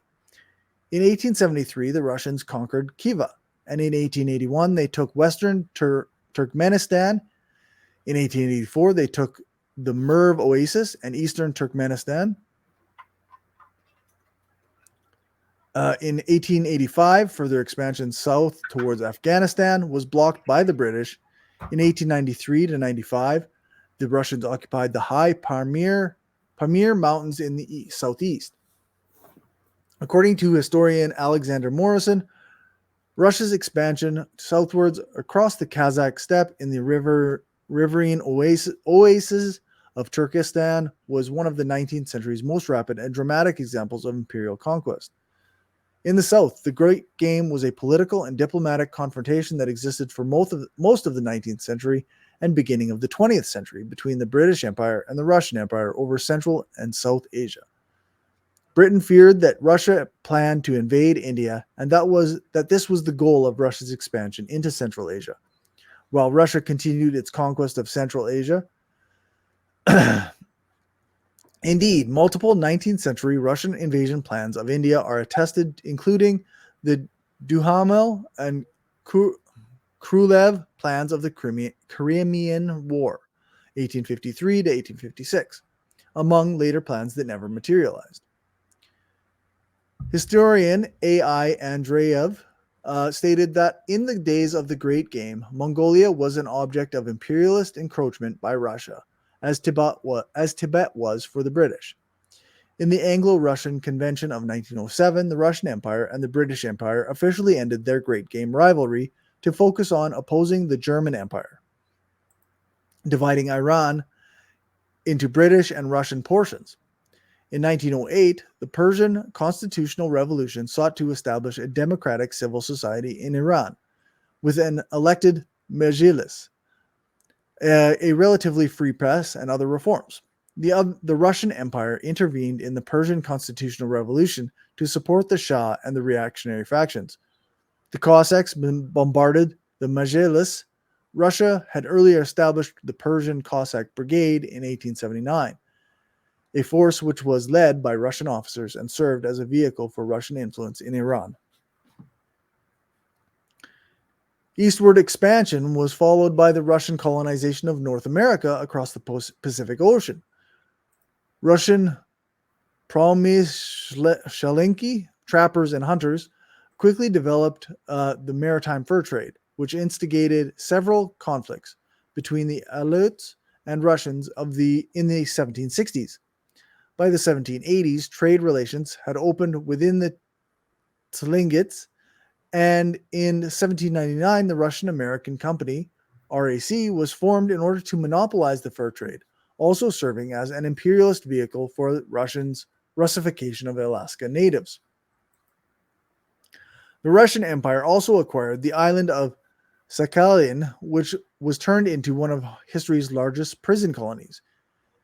Initially, Russian maritime incursions into the waters surrounding Hokkaido began in the late 18th century, spurring Japan to map and explore its northern island surroundings. Sakhalin had been inhabited by indigenous peoples, including the Ainu, Ulta, and Nivik. Despite the island nominally paying tribute to the Qing dynasty, after Russia acquired Manchuria from the Qing in 1858, Treaty of Agun, they also acquired from the Qing a nominal claim to Sakhalin across the strait. With the earlier 1855 Treaty of Shimoda, a joint settler colony of both Russia and Japanese was temporarily created, despite conflicts. However, with the 1875 Treaty of St. Petersburg, the Russian Empire was granted Sakhalin in exchange for Japan gaining the Kuril Islands. The furthest Russian colonies were Fort Elizaveta and Fort Alexander, Russian forts on the Hawaiian Islands, built in the early 19th century by the Russian-American Company as a result of an alliance with High Chief Kehoe, as well as in Sagalo, a short-lived Russian settlement established in 1889 on the Gulf of Tadjoura in French Somaliland, modern-day Djibouti. The southernmost settlement established in North America was at Fort Cross, California. North America / Alaska Russian colonization. The Russian colonization of Alaska lasted less than a century, but in that time produced a rich history of enduring importance. As in the American West, Russian Alaska attracted the full range of humanity: adventurers and explorers, merchants and plunderers, enlightened and not so enlightened administrators, scoundrels and saints. Although the original impetus for colonizing Alaska was the fur trade, the Russian Orthodox Church had probably the greatest lasting impact on the people of Alaska, helping to create a multicultural Orthodox community that exists to this day. Following the early period of Russian exploration of North America, the imperial government was initially content to leave further development of Alaska in the hands of private traders, or Promishlenki, the Niki. Attracted by the fur-bearing animals of the Aleutian Islands, the Promishlenki did not settle in the new territory, but only hunted seasonally. In 1784, however, Grigory Shikalov established the first permanent Russian outpost on Kodiak Island in Three Saints Bay, eager to establish rival Russian companies and gain control of the entire North Pacific fur trade.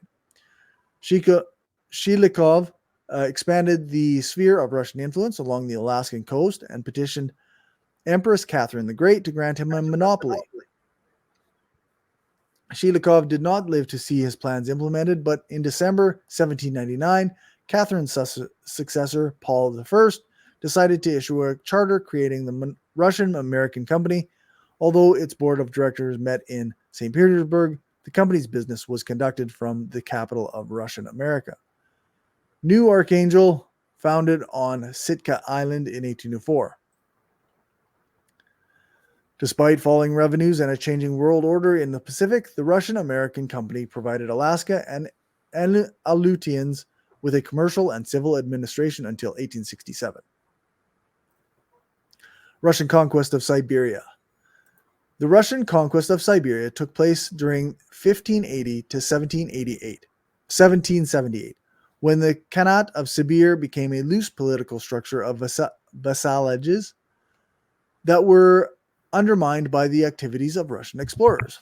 Although outnumbered by the Russians, pressured the various family-based tribes into changing their loyalties and establishing distant forts from which they conducted raids. It is traditionally considered that Yermak Timofeyevich, his campaign against the Siberian Khanate, began in 1580. The annexation of Siberia and the Far East to Russia was resisted by local residents and took place against the backdrop of fierce battles between the indigenous peoples and the Russian Cossacks, who often committed atrocities against the indigenous peoples. The Russian conquest of Siberia began in July 1580 when some 540 Cossacks under Yermak Timofeyevich invaded the territory of the Volgals, subjects to Kuchum Khan, ruler of the Siberian Khanate. They were accompanied by some Lithuanian and German mercenaries and prisoners of war. Throughout 1581, this force traversed the territory known as Yugra and subdued Volgal and Ostyax towns. At this time, they also captured a tax collector of Kuchum Khan. Following a series of Tatar raids in retaliation, the Russian advance Yermak's forces prepared for a campaign to take Kashlik, the Siberian capital. The force embarked in May 1582 after a 3-day battle on the banks of the Irtysh River. Yermak was victorious against a combined force of Kuchum Khan and 6 allied Tatar princes. On 29th of June, the Cossack forces were attacked by the Tatars, but again repelled them. Throughout September 1582, the Khan gathered his forces for a defense of Kashlik. A horde of Siberian Tatars, Volgals, and Ostyaks massed at Mount Choyevash to defend against invading Cossacks. On the 1st of October, a Cossack attempt to storm the Tatar fort at Mount Choyevash was held off. On the 23rd of October, the Cossacks attempted to storm the Tatar fort at Mount Choyevash a 4th time when the Tatars counterattacked. More than 100 Cossacks were killed, but their gunfire forced a Tatar retreat and allowed the capture of 2 Tatar cannons. The forces of the Khan retreated, and Yermak entered Kashlik on October of 26.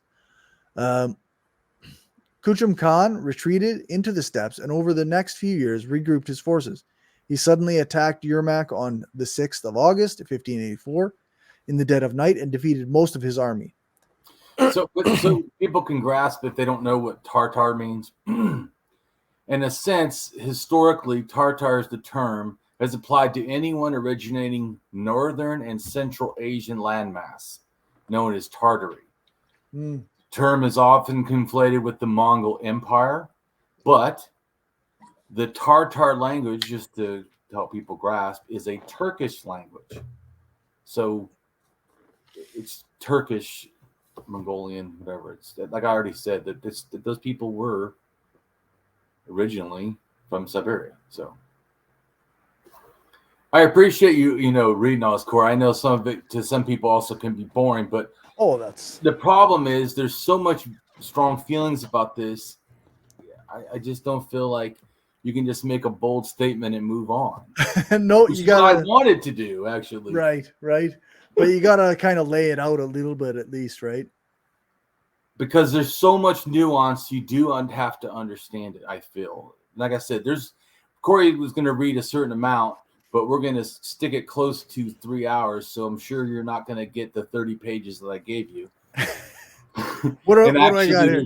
We're on page 21, so we're making good. Oh, well, maybe we will. That's actually a good thing. Well, good. I mean, my goal is, though, there's even more stuff than that. I just stopped at a certain point. Yeah. Because, like I said, if you're interested, you can go read more. And if obviously they're not, because anything I say is a propaganda from the West, it doesn't really matter. Yeah. If they were interested in knowing more, they would have looked it up already. Correct. But I'm just saying, it's just like someone, like I said, addressing, what they think Turks are. See, the problem is they see it like through a modern lens. When I say Turks, you think Turkey. Right. But like that's their homeland. Well, it's probably better to say they're invaded Turkey than than Right. which is also why the archaeologists don't call it Turkey. They call it by the continent. Right. Antinola. Yeah. Because they say the Turks, in a sense, don't have legitimate right to that area, which I also find odd also because for like 20,000 years, they've been coming from Siberia in waves. So, Right. I mean, I do agree that the new people are definitely not, they're from Siberia, so they came later. But I'm just saying waves of these similar DNA and similar people just keep coming in a sense. So, but my point is that it's wrong to think that's where Turks are from. Right. Because Russia fought the Turks. They were taking over Siberia. Well, actually, that's where they came from, so they were defending their homeland. Yeah, that's right. It's backwards. Yeah, maybe in Turkey you could have an argument they shouldn't be there. Okay, but you're definitely not going to say they don't belong in Siberia. Yeah. Okay, so where am I? Right here. Throughout September 1582, the Khan gathered his forces for a defense of Kashlik. A horde of Siberian Tatars, Vogols, and Ostyaks massed a mount. Did I already read that? Yes, I did. Maybe. I'm way down here. Yeah, I'm way down here. We got a lot to read, so. The details are disputed, with Russian sources claiming that Yermak was wounded and tried to escape by swimming across the Wagay River, which is a tributary of the Irtysh River, but drowned under the weight of his own chainmail. The remains of Yermak's forces, under the command of Mashirak, retreated from Kashlik, destroying the city as they left. In 1586, the Russians returned, and after subduing the Khanty and Mansi people through their use of their artillery, they established a fortress at Tiumen, close to the ruins of Kashlik. The Tatar tribes were submissive to Kuchum Khan. The Tatar tribes that were submissive to Kuchum Khan suffered from several attacks by the Russians between 1584 to 1595. However, Kuchum Khan would not be caught. Finally, in August 1598, Kuchum Khan was defeated at the Battle of Erman near the Ob River. In the course of the fight, the Siberian royal family was captured by the Russians. However, Kuchum Khan escaped yet again. The Russians took the family members of Kuchum Khan to Moscow, and there they remained as hostages. The descendants of the Khan's family became known as the Princess Sibirsky, and the family is known to have survived at least until the late 19th century. Despite his personal escape, the capture of his family ended the political and military activities of Kuchum Khan, and he retreated to the territories of the Nogai horde in southern Siberia. He had been in contact with the Tsar and requested a small region on the banks of the Irtysh River would be granted as his dominion. This was rejected by the Tsar, who proposed to Kuchum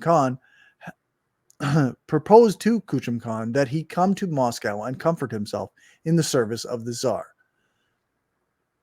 However, the old Khan did not want to suffer from such contempt and preferred staying in his own lands to comforting himself in Moscow. Yeah. Kuchum Khan. Self-explanatory, right? I mean, yeah. Do you really need to even address it? Just like, no. Duh. Yeah, obviously. Kuchum Khan then went to Bukhara and, as an old man, became blind, dying in exile with distant relatives sometime around 1605. In order to subjugate the natives and collect yasak, or fur tribute, a series of winter outposts, zimovi, and forts, ostrogs, were built at the confluences of major rivers and streams and important portages. The first among these were Tiumen and Tobolsk.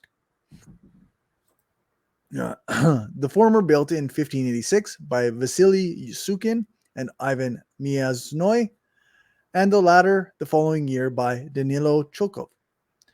Tobolsk would become the nerve center of the conquest. To the north, Beriozovo in 1593 and Mangazeya 1600 to 1601 were built to bring the Nenets under tribute, while to the east, Sigurt, 1594, and Tara, 1594, were established to protect Tobolsk and subdue the ruler of the Narim Ostiaks. Of these, Mangazea was the most prominent, becoming the base for further exploration eastward. Advancing up the Ob and its tributaries, the Ostrogs of Ketsk, 1602, and Tomsk, 1604, were built. Ketsk,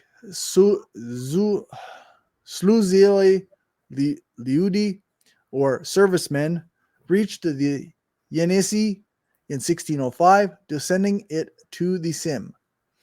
2 years later, Mangazean, Promyshlenik, and traders descended to the Turukan to its confluence with the Yenisei,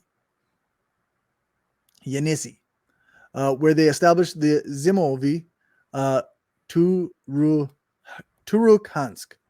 By 1610, men from Turukhansk had reached the mouth of the Yenisei and ascended it from as far as the Sim, where they met rival tribute collectors from Ketsk.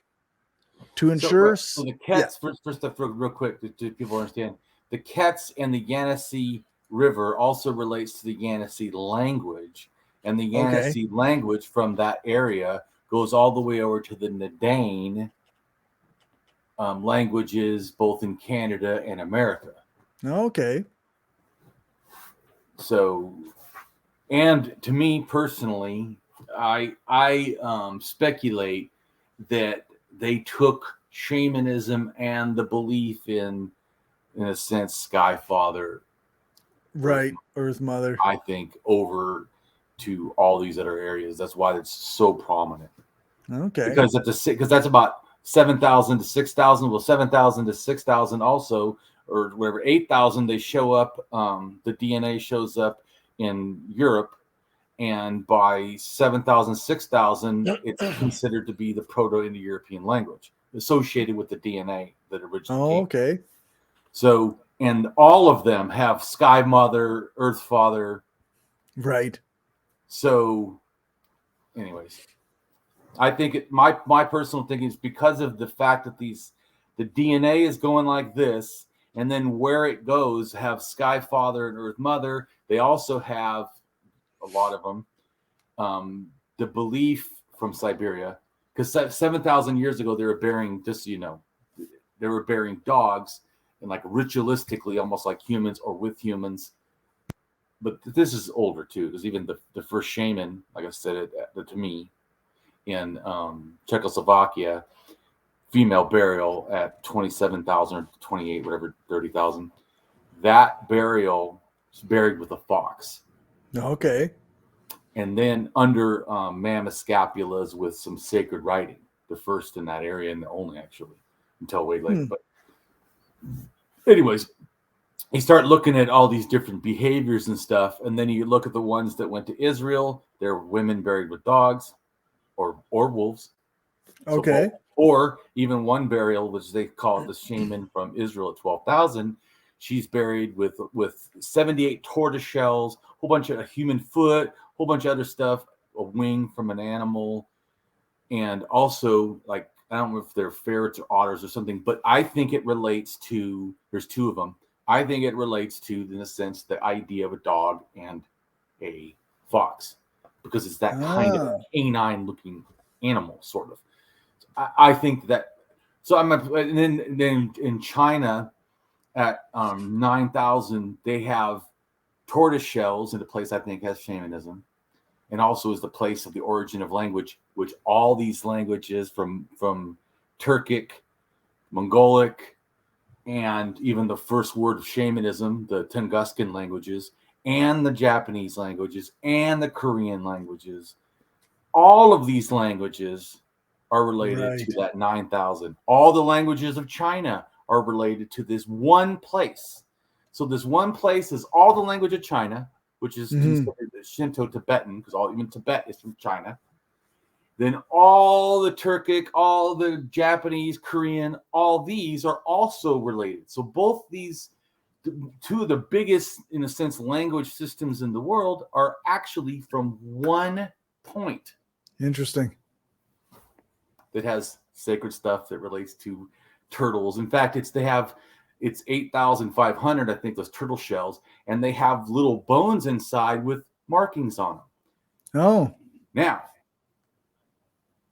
there's an interesting point, because the invention of Chinese language at 3,500 in writing form, which that could have been, I don't know, but in writing form, is called bone script, because they write on turtle shells. To make sacred like statements that then become the origin of all Chinese languages or letters, the writing. Right. Wow. And relates to Wu shamanism. Or maybe. Anyways, my point though is yes, and if you look up Wu shamanism, they say, there's people, the archaeologists that believe that shamanism is connected to stuff, and there's ones that don't. But if you look up on Wikipedia Wu shamanism and you look up history of origin, it says history of origin is the Hongshan culture, which we'll talk about when we go to China. But the Hongshan culture of China is about 6,000 to 7,000 years old, and it has a 5,000-year-old pyramid and mound of dirt. It also has another step pyramid mound of dirt, temple or burial thing. Right. And it also has goddess temples and figurines and all kinds of stuff. But anyways, that's in what they call pig dragons. But that is the origin also of the spread of that Trans-Eurasian languages to Korea and Japan, which is why maybe Koreans have shamanism. I don't know. Maybe. Where this goes, it seems like there's a bunch of shamans. Anyways, but it's considered that that's the fatherland or motherland, whatever you want to say, the origin of all Chinese culture, in a sense, or like I should say traditional culture, not other stuff, but the traditional, like when they say traditional culture or traditional religion, they believe relating back, or there's people that believe, I should say, it's people, of course, maybe they don't, but relates to this. You can see a lot of elements. They already have feng shui, they already have dragons, and they already have, to me, shamanism stuff and some paganism, God maybe beliefs. But anyways, deity stuff, because it's not just male by gods, females too. It's maybe almost exclusively female. In fact, maybe even that some of that stuff is right at or after. So it's either maybe before it was female only, or maybe areas around there were female centric, like later becomes, male centric, like now. Right. But it's at the meeting point, sometime from say 8,000 to 6,000, sometime at there, it's going from a female, maybe, I don't know. I don't like the matriarch society term, because I don't know it was to that, like how males think of dominance. I don't think females were like dominating, but they certainly were very important and certainly higher than late after that. And they we already know if they're the females were shamans, that makes sense. They're the religious authorities. Right. But this is what I tried to explain before. To me, that didn't mean that males were not also authorities. They were males in a sense. Just understand this: the Koraks, which are a tribe on the peninsula in Far East Russia. I don't know if the right word. I was gonna say I like to use them, but I didn't. I would say I think they're a good reference to shamanism. They didn't get a lot of heavy. The reason why they didn't get a lot of heavy impact. I mean, a lot of them were killed by Russians. So I'm not saying that didn't happen, but what I meant is their land doesn't have a lot of resources for Russians to steal. So to me, I mean, there's obviously, once again, don't want to go into all that. Don't want to say it didn't happen. It did. My point is, I'm just saying they seem to have somehow managed to keep their culture a lot more protected, in a sense, somewhat, than some of the other ones. Some of the other ones decimated. I mean, nobody, even today. I mean, even like the Koraks, there is no one who's kept the original shamanism. They may have had what's called now, people call it, but I feel like almost offensive, but neo-shamanism. Like somehow new version. But when traditional people do that, I don't like that. That makes it sound like they're practicing bullshit, or they don't have a right to their indigenous ideas. Right. So yeah, I don't. Maybe when white people do it, that's okay to call it neo-shamanism to me. But when indigenous people go back to practicing or try to practice their indigenous beliefs, that's not neo. That's just practicing their indigenous. It's in a sense reviving there in a sense. And I know it's probably changed some, but I personally do not like classifying indigenous people regaining their religion of their past, even if they're trying to cobble it together. That's still theirs, right? To me, you get what I'm saying? Or I'm trying to explain. Yeah, so I do not. Other people may. I never call an indigenous person trying to practice their indigenous beliefs as neo-shamanism. Right. Not gonna happen. Yeah. No. But anyways, white people do it. Yeah, okay, it's my neo-shamanism. Yeah, for sure. Anyway, you get my point. So it is important, like I said, because I don't just want to have this blanket atheist, opinion if it's not valid. And I don't feel it's valid. You force these people not to have their religion, they get it back, and now you're saying it's something new? Right. Obviously, no. Yeah, anyways. The tribal clothes. They're wearing tribal clothes now. Is that exactly what they were before? Do they have the right to call this the new tribal clothes, or is it just the continuation of their culture? I guess whatever they want to call it themselves, that's what it is. Well, and I agree with that too. I'm not saying I decide. I'm just saying I would like that atheists try to respect what they're talking about. For sure. Doesn't mean I don't believe in shamanism, but that doesn't mean that I have to be a fucking dickhead. And I certainly don't classify, like I said, someone who's been forced to not do their language, they learn their language. It's not new. Yeah. Anyway, so you can go ahead. All right. Where am I? Oh, yes. To ensure the subjugation of the natives, the Ostrogs of Yeniseisk in 1619 and Krasnoyarsk 1628 were established. Following the Khan's death and the dissolution of any organized Siberian resistance, the Russians advanced first towards Lake Baikal and then the Sea of Okhotsk and the Amur River. However, when they first reached the Chinese border, they encountered people that were equipped with artillery pieces, and here they halted. The Russians reached the Pacific Ocean in 1639. After the conquest of the Siberian Khanate, 1598, the whole of North Asia, an area much larger than the old Khanate, became known as Siberia. And by 1640, the eastern borders of Russia had expanded more than several million square kilometers. In a sense, the Khanate lived on the subsidiary title Tsar of Siberia, which became part of the full imperial style of the Russian autocrats. The conquest of Siberia also resulted in the spread of diseases. Historian John F. Richards wrote, "It is doubtful that the total early modern Siberian population exceeded 300,000 persons. New diseases weakened and demoralized the indigenous peoples of Siberia. The worst of these was smallpox. Because of its swift spread, the high death rates, and the permanent disfigurement of survivors. In the 1560s, it moved east of the Yenisei, where it carried away up to 80% of the Tungus and Yakut populations. In the 1690s, which is like America, whole swaths are killed. Then the Americans go, look, now the land's free. Yeah, God made miracles. In the 1690s, smallpox epidemics reduced Yakagir numbers by an estimated 44%. The disease moved rapidly from group to group across Siberia. The core ideological justification for Russian expansion into Siberia stemmed from the interpretation that the legal incorporation of the Khanate of Sibir into the Russian realm gave Russia legal sovereignty over the entirety of the territory. stretching from the Ural Mountains to the Pacific Ocean to the east.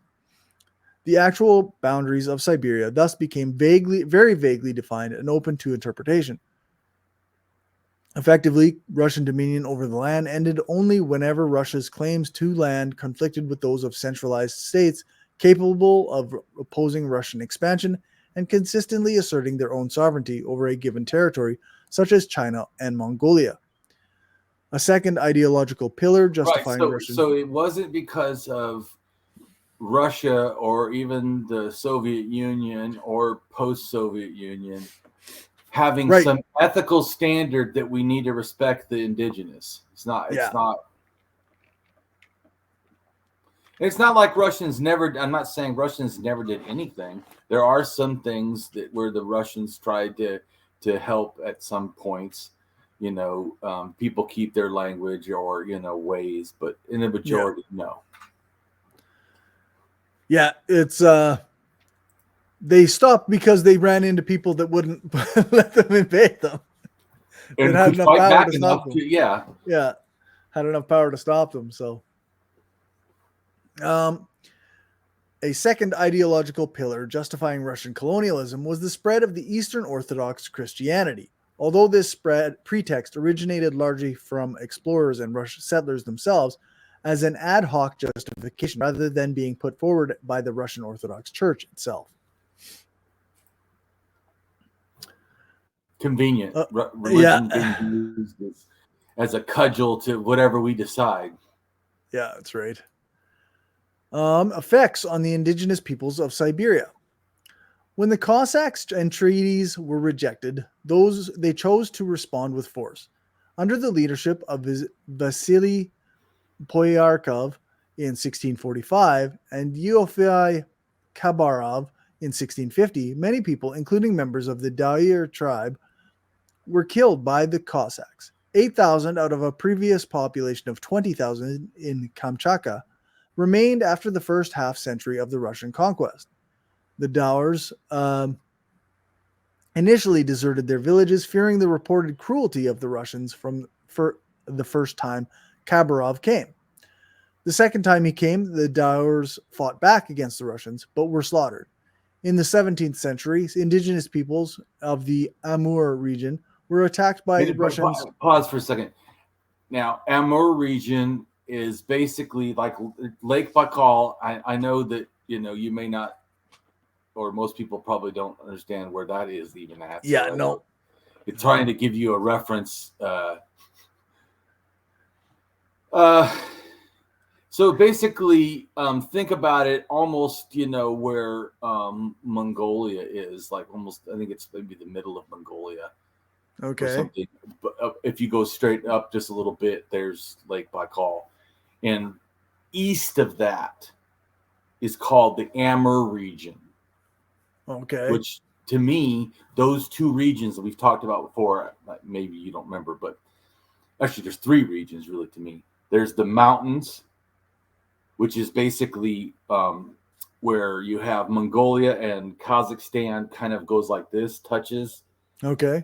Right there above that in Siberia is the Altai Mountains, which I told you is a big deal. It's a massive shamanism stuff. And I also think, me personally, that maybe that relates to this thought of sacred mountains in the center of the universe. Because if you look at where the continent of Siberia and you go to where the mountains are, it's almost the middle of Siberia in a sense. Okay. But anyways, but I think it has relation to China too. But anyway, so then you just go a little bit more, I don't know how much. So, but it's a certain amount, and then there's Lake Baikal, and you go a certain amount more, and then there's the Amur region. And all of these, I think, relate to all these other religions of the world. Okay. Having a loose connection. People went from these regions out and spread these ideas out to me. Okay. And that's why you see these similar ideas all over the place. I've got people all over the world have all similar things. I've heard some people go, oh, well, because obviously the earth is, here, and then there's something above the earth. And so, well, yeah, but why do they all see, but this is the thing. They have dog beliefs that match. They have mountain beliefs that match. They have this idea about the earth spinning on poles, or somehow poles holding up the earth, or animals holding up the earth. And they have a lot of earth diver myths that map both the Americas and Asia. And, there's multiple things. It's not one thing. It's multiple beliefs are on both sides. The Axis Mundi, both sides. It could be a tree, it could be a mountain, it could be a pole, and they conceive it differently. It's center of the world, or it's all the above.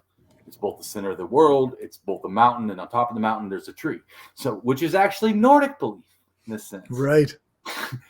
Then there's a very similar thing of the center of the world is a pyramid, which is kind of like a mountain, which is in Mesopotamia and Egypt in a sense. These, mounds of earth. But that's also, we go over to the Aztecs and whatever, there's also this idea of these, mountains and mounds being sacred. Anyways, I'm just saying is this area to me that nobody really cares about, actually, I think is the most important to understand the world religions to me. Okay. And not understanding all this is why you don't understand how it connects. Right. Or they say bullshit like, oh, Europeans traveled all the way over and gave them, Right. No. That is not what happened. You get what I'm saying? So yeah. Once you understand that. But anyways, that's what the Amur region is for people. Okay. Cool. How it kind of relates. Yes. So in the 17th century, indigenous peoples of the Amur region were attacked by Russians who came to be known as Redbeards. In the 1640s, the Yakuts were subjected to violent expeditions during the Russian advance into the land near the Lena River and on Kamchatka in the 1690s. The Koryaks, Kamchadals, and Chukchi were also subjected to this by the Russians, according to Western historian Stephen Shenfield. When the Russians did not obtain the demanded amount of yasak from the natives, the governor of Yakutsk, Pyotr Golovin, who was a Cossack, used meat hooks to hang the native men. In the Lena Basin, 70% of the Yakut population declined within 40 years. 70%. That's fucking, that's most of them. That's the genocide. Right? Yeah. Well, I'm just going back to this thing that to act as if the leftists shouldn't care about what happened once again to native peoples, right? Or certainly anarchists. I mean, if the other leftists don't want to acknowledge it, I don't see how any of us anarchists can look at that and go, well, yeah, I'll give the pass. Yeah, that's fine. Yeah. Yeah. But just think, Cory, just right now, from what you've already learned from me and how I'm trying to show you stuff, does it, just like I said about the Sami, isn't this kind of changing your worldview or your conception? I mean, it's opening up the idea of what's happening, what has happened in and is still happening in Russia and in Siberia. I didn't realize that this. I mean, obviously, every place has a history, but I didn't know that. I didn't know any of this stuff really before that. So yeah. Well, like I said, I appreciate you.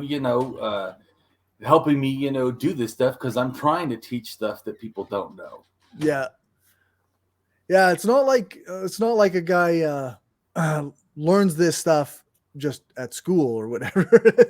True. So yeah, unless you have an interest or somebody actually puts it in front of you, it's hard to. You don't even know what you don't know. Especially if those leftists that want to just say that all this is propaganda and they don't need to learn it, or they don't need to care until America cares. Yeah, that's just nonsense. Fucking ridiculous nonsense. Yeah.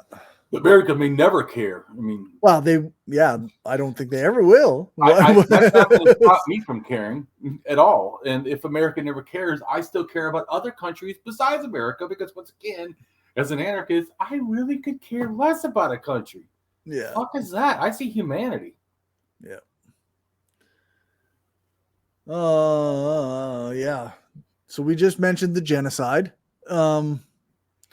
Native women were raped and, along with children, were often enslaved in order to force the natives to pay the yasak. According to John F. Richards, smallpox first reached Western Siberia in 1630. In the 1650s, it moved east of the Yenisei, where it carried away up to 80% of the Tungus and Yakut populations. Yeesh. In the 1690s, smallpox epidemics reduced Yukagir numbers by an estimated 44%. The disease moved rapidly from group to group across Siberia. Death rates in epidemics reached 50% of the population. The scourge returned at 20 to 30-year intervals with dreadful results among the young. In Kamchatka, the Russians crushed the Etel men, uprisings against their rule in 1706, 1731, and 1741. The first time the Etel men were armed with stone weapons and were badly unprepared and equipped, but they used gunpowder weapons the second time. The Russians faced tougher resistance when, from 1745 to 1756, they tried to subjugate the gun and bow-equipped Koryaks until their victory. The Russian Cossacks also faced fierce resistance and were forced to give up when trying unsuccessfully to wipe out the Chukchi in 1729, 1730, 1731, and 1744 to 1747. After the Russian defeat in 1729 at Chukchi hands, the Russian commander, Major Pavlutsky, was responsible for the Russian war against the Chukchi and the mass slaughters and enslavement of Chukchi women and children in 1737 and 1731. But his cruelty only made the Chukchis fight more fiercely. Cleansing of the Chukchis and Koryaks was ordered by Empress Elizabeth in 1742 to totally expel them from their native lands and erase their culture through war. Yikes. The command was that the natives be totally extirpated, with Pavlutsky leading again in this war from 1744 to 1747, in which he led the Cossacks, with the help of Almighty God and the good fortune of Her Imperial Highness, to slaughter the Chukchi men and enslave their women and children as booty. However, the Chukchi ended this campaign and forced them to give up by decapitating and killing Pavlutsky. Good for them. Yay! The one gleam of hope, right? That's right. Not that we're pro-killing, but hey. If you're carrying on a genocidal campaign against the people. Once again, do people have a right to fight for their lands? Yeah. What anarchists would say, they have no right to fight for their lands. Yeah. The same thing why I said that even though I think that there is, Nazis that were integrated into the Ukrainian military, which I find disgusting as fuck. Mm-hmm. I still say they have a right to fight for their lands when they're fucking being invaded. Yeah. Just as much as I think indigenous tribes have a right for their lands, they should not be invaded. Yep.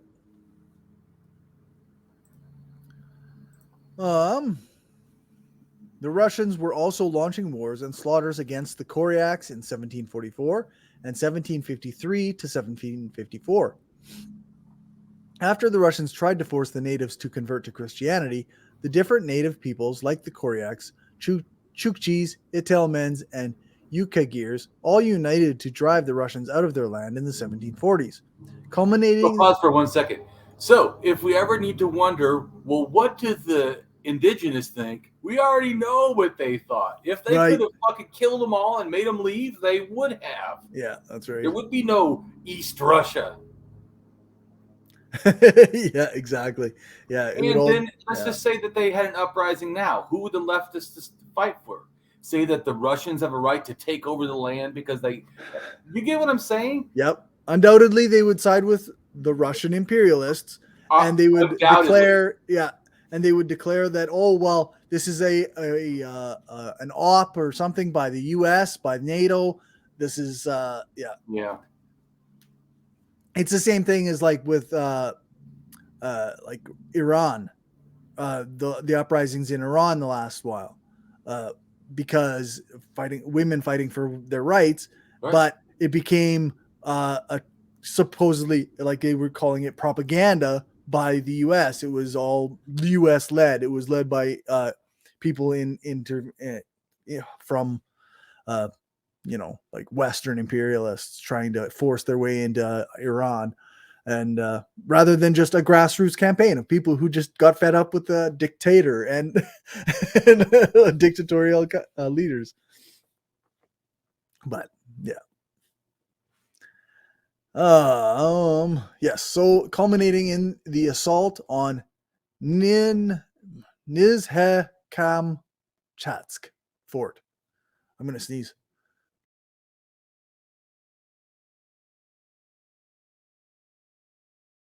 Okay, it went away. So in the assault on the Kamchatsk fort in 1746.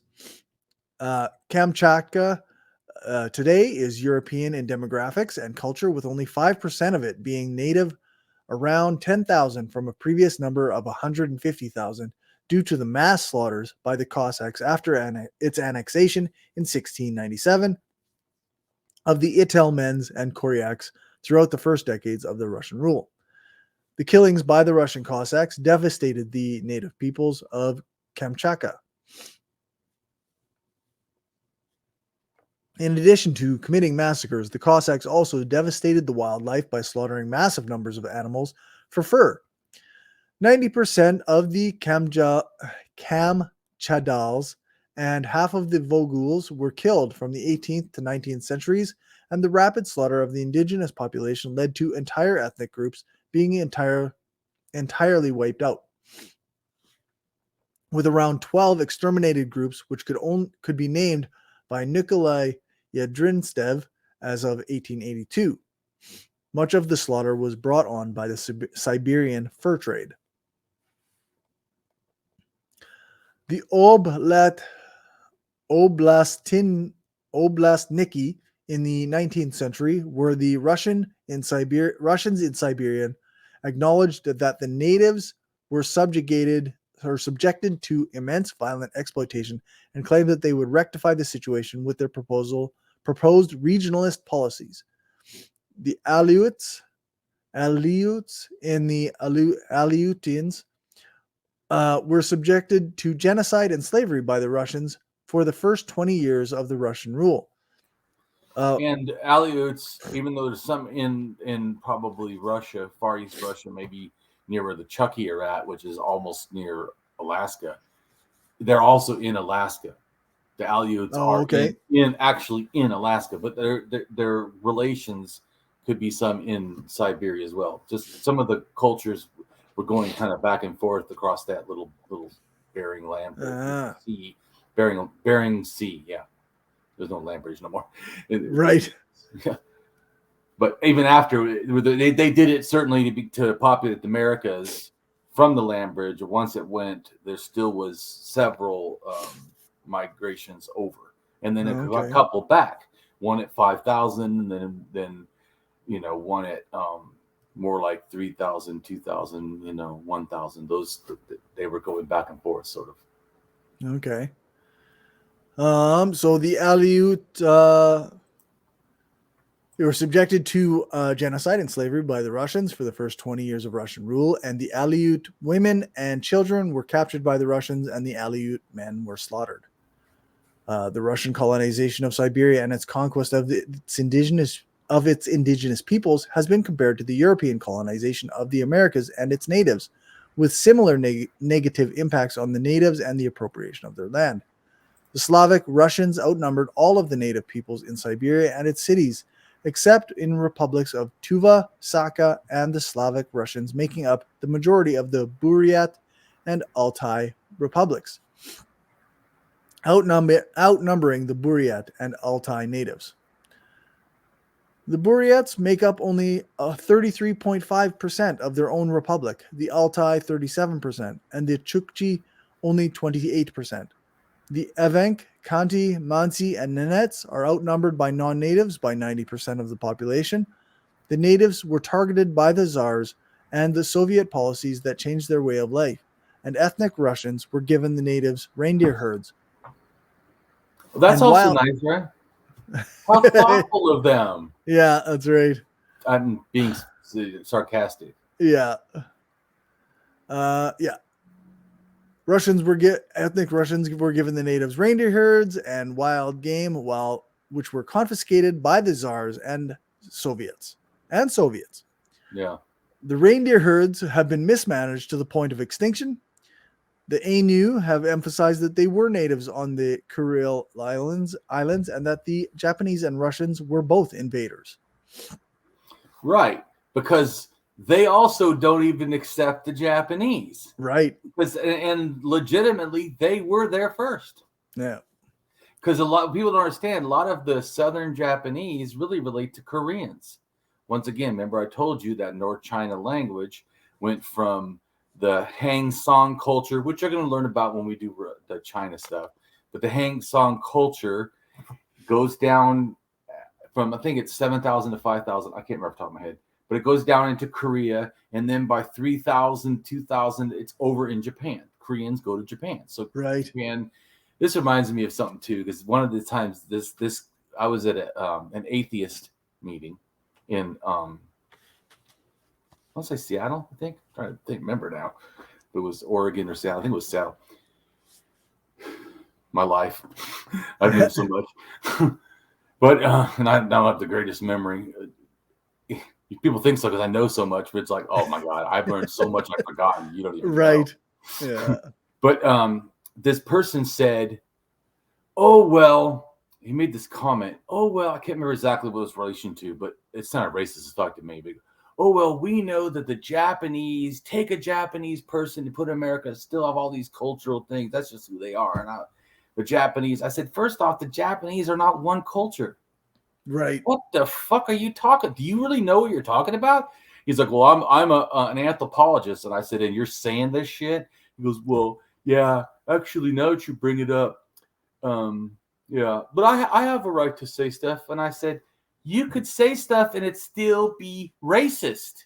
And he goes, well, yeah, actually, my colleagues, they all said that they thought I was being racist. And I'm like, so anthropologist colleagues told you you're racist? Yeah. You're racist. Yeah. So, like, it's not just some guy, it's not just me on the internet pointing out that you're racist. It's like, you've heard this before. I actually have it on video, me saying this to him. So maybe, yeah. But yeah, I was fucking floored, and I'm like even more floored. You're an anthropologist, and you say this racist shit. But then again, we got to remember that not all archaeologists or anthropologists are these glory, progressive or anarchist kind of thinking. Some of them are absolutely, craven. Yeah. Obviously, this dude's a racist. What the fuck? And especially not only that, saying something that's not true. I'm like, literally, what part of Japan are you talking about? Because the Ainu, who are the original people, the oldest in a sense in Japan, that culture is not like the rest of the cultures. Right. Not the way they look or anything. In fact, they thought they were Europeans because they kind of looked like that. But it doesn't matter. My point is, they're the originals, period. And what do they say? They say they don't want the Japanese to be involved or the Russians. Yeah, that's right. So, pro-indigenous rights. Yeah, that's right. Okay, so Russian oppression of shamanism common throughout Siberia. Russian ethnologists Waldemar and Dina Brodsky-Jokelson were in the Siberian village of Kamenskoye during the winter of 1900 to 1901 when a native Koryak trader and his assistant came to the village. The assistant was a bashful youth.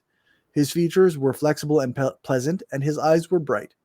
Jokelson had heard the young assistant was a practicing shaman, a ritual adept who could divine the future and heal sick people. I asked him to show me proof of his shamanistic art, Jokelson tells us. What is a shaman? The word comes from the Tungus language of the central Siberia, where it designates religious leaders, men and women, who serve their communities by using handheld drums to call spirit allies. Saman in Tungus incorporates the word sa, to know, hence to an especially knowledgeable person. Which goes back to like when John said that he felt that I am a shaman in a sense because I teach people knowledge. I mean, he's using it colloquially, obviously. Yeah. But he's also trying to make a joke about how we're using it colloquially to mean things. But right. Anyways. Yeah. The techniques Jokelson observed in Kamenskoye were, and to a lesser degree still are, practiced throughout the far north of Eurasia and America, particularly by peoples who depend on the reindeer for food and clothing. From the Sami in Scandinavia, all across northern Russia and Siberia, and across the northern half of North America into Greenland. Communities relying on hunting reindeer or caribou in America expected certain individuals to be approached by spirits who promised to assist the practitioner if he or she studied how to invoke them. Usually these adepts had been born into families of such practitioners. To be a shaman is a priestly calling. The young Koryak man met the Jokelsons, performed the ritual typical of these northern shamans. Waldemar and Dina Jokelson went on to record the culture of the Yukagir neighbors to the Koryak.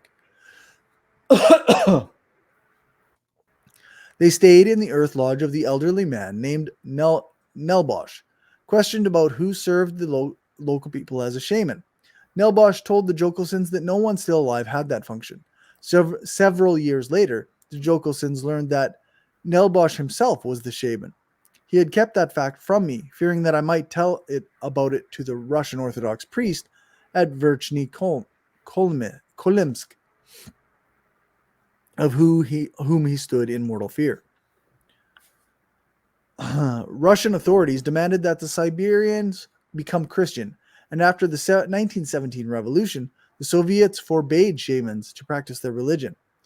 Many were executed as enemies of the state. Nelbosh volunteered to demonstrate to the Jokelsons how shamans practiced. His performance, more real than the Jokelsons realized at the time, illustrates another mode of Siberian shamanism, the belief that instead of calling spirits to the house, the shaman's soul may go out of the house in company with his or her spirits. Which, by the way, a lot of people term that as soul travel, or in a sense, the shamanism belief in soul travel. Right, okay. Or type of thing. And like I told you, there's not just one kind. Some travel out, some just travel to the area, some they intersect with say spirits in the house or outside, or could be in other lands, or in supposedly heaven or hell or wherever. I mean, right. Go really far. But like I said, to me, I don't get hung up on what exactly little thing. They're all kind of doing a similar thing. It's like the drum or whatever. It's all this stuff is connected. Because like still, there's some people that say, oh, well, which I don't get into because I don't feel it's totally relative. Shamans believe they become possessed sometimes with spirits. When they're like that, they feel that they can leave their body, or they feel that something is inside of them. They could speak like a spirit medium. But it's the same thing. It's the belief in spirits, which is animism, added to a specific, sometimes caretaker, which could be a Tulier deity or a totemistic clan, in the sense deity or animal or whatever plant. That just like say the magic mushroom is considered a sacred thing, a totemistic thing used in shamanism to produce hallucinations. But that's not the only way. That's why I don't really care about the hallucination. John was really getting into that. And there's other people that do it. To me, I think that, for me personally, focusing on that is missing the point. The point is altered state. That's to me the point, not how you get there. So focusing on the drug, because they don't all do that. In other words, I'm saying some of them just do that by drumming so much or chanting la la la la or whatever, you know what I'm saying? Yeah, they kind of just can enter into a trance and whatever. Exactly. Yeah. Right, exactly.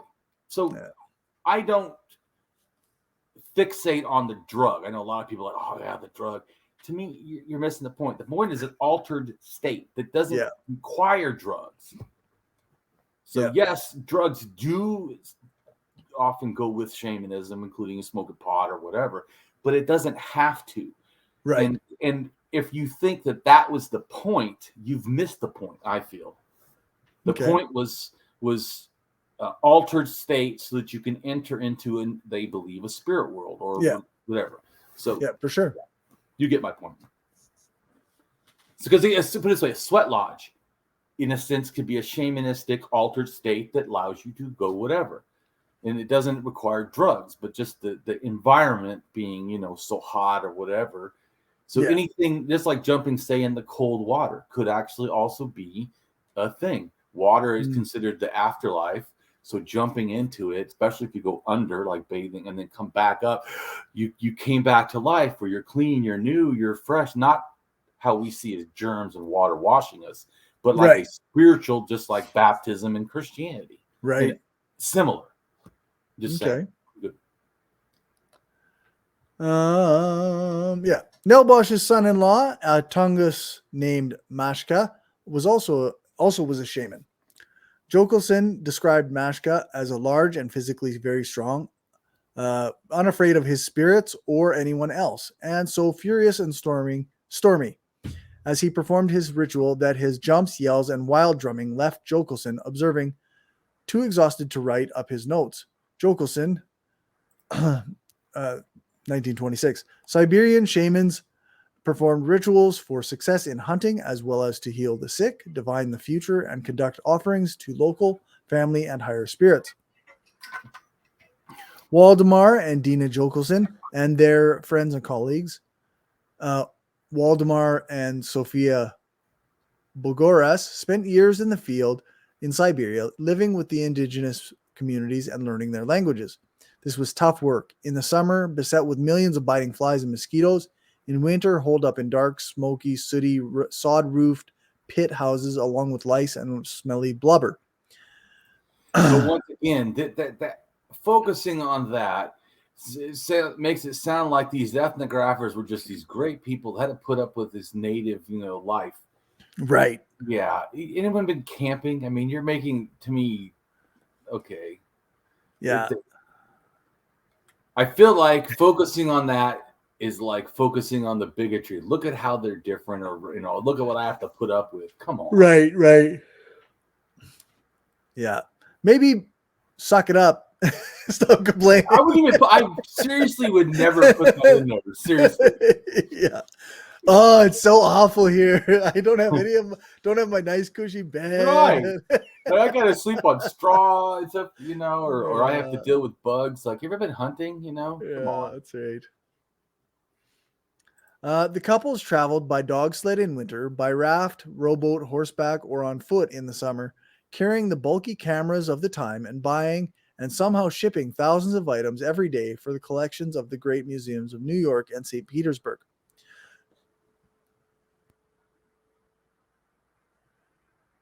Excuse me. These scientifically trained ethnographers scrupulously recorded their direct observations, identified what was recounted to them but not directly observed, and took down the exact words of utterances, obtaining translations from local people who could speak Russian. Nelbosh, living on the Korkodon River, was a real man serving a real 1890s Yukagir community.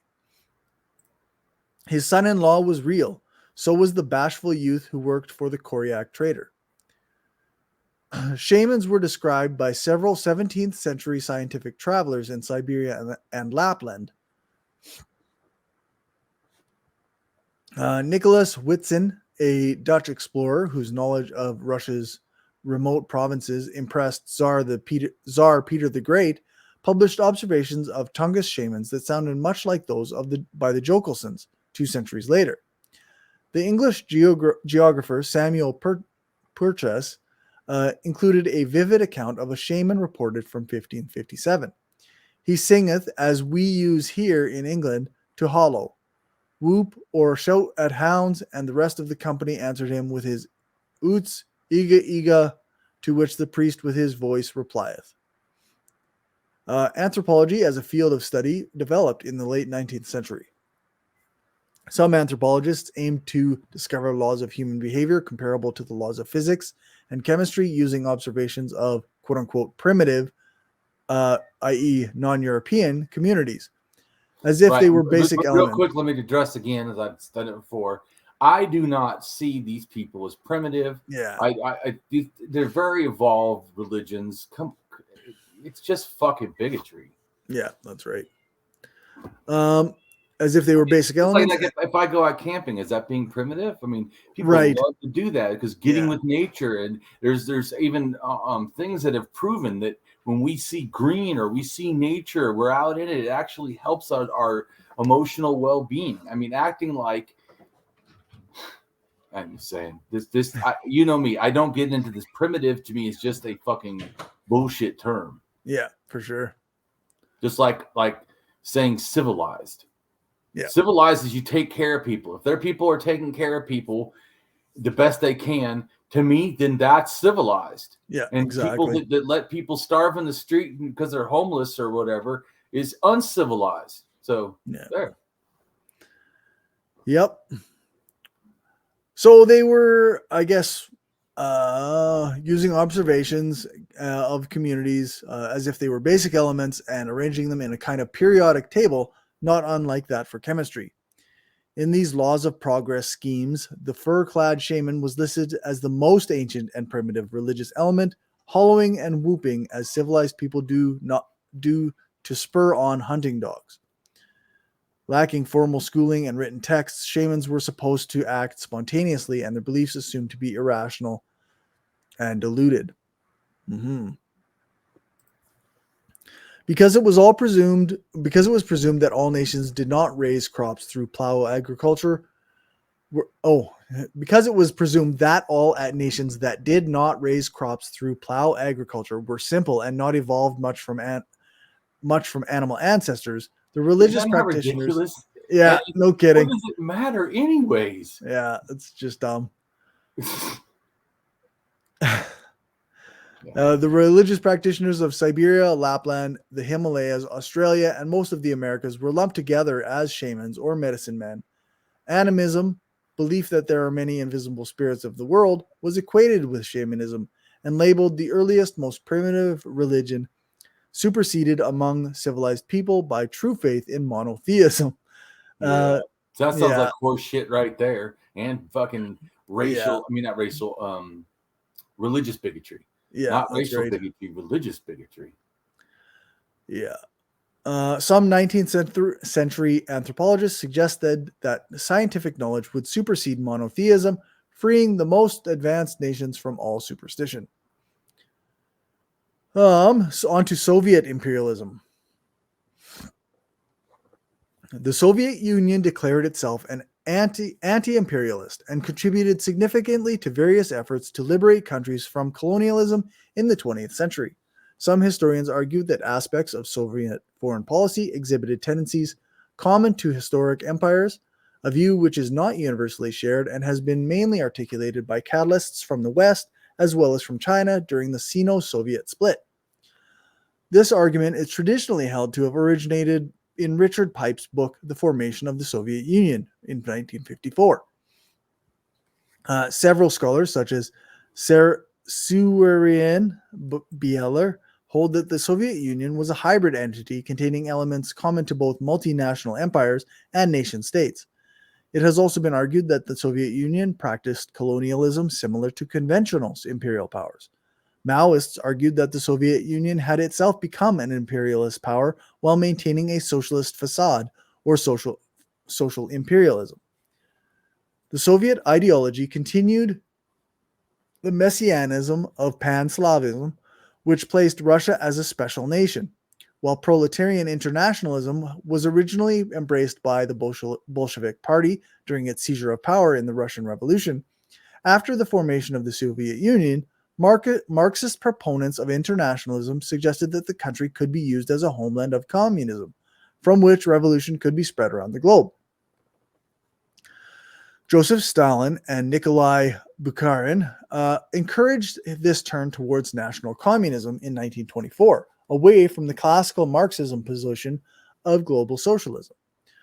According to Alexander Wendt, this evolved into an ideology of control rather than revolution under the rubric of socialist internationalism within the Soviet Union.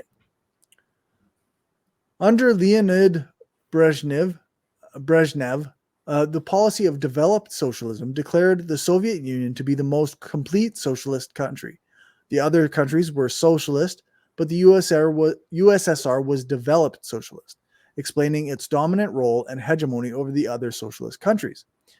Brezhnev had also formulated and implemented the interventionist Brezhnev doctrine, permitting the invasion of other socialist countries, which was characterized as imperial. Alongside this, Brezhnev also implemented a policy of cultural Russification as part of developed socialism, which sought to assert more central control. This was a dimension of Soviet culture imperialism, which involved the Sovietization of culture and education at the expense of local traditions. The Soviets pursued internal colonialism in Central Asia from the 1930s through the 1950s. Joseph Stalin ordered population transfers in the Soviet Union, deporting people, often entire nationalities, to underpopulated remote areas.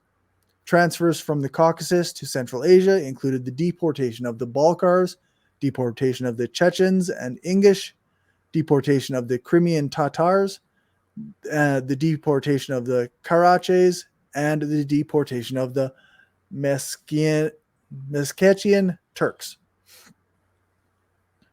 Many European Soviet citizens and much of Russia's industry were relocated to Kazakhstan during World War II, when Nazi armies threatened to capture all the European industrial centers of the Soviet Union. These migrants founded mining towns, which quickly grew to become major industrial centers, such as Karaganda in 1934, Zezaguen 1938, Temirtau 1945, Ekibatsuz 1948. In 1955, the town of Baikonur was built to support the Baikonur Cosmodrome.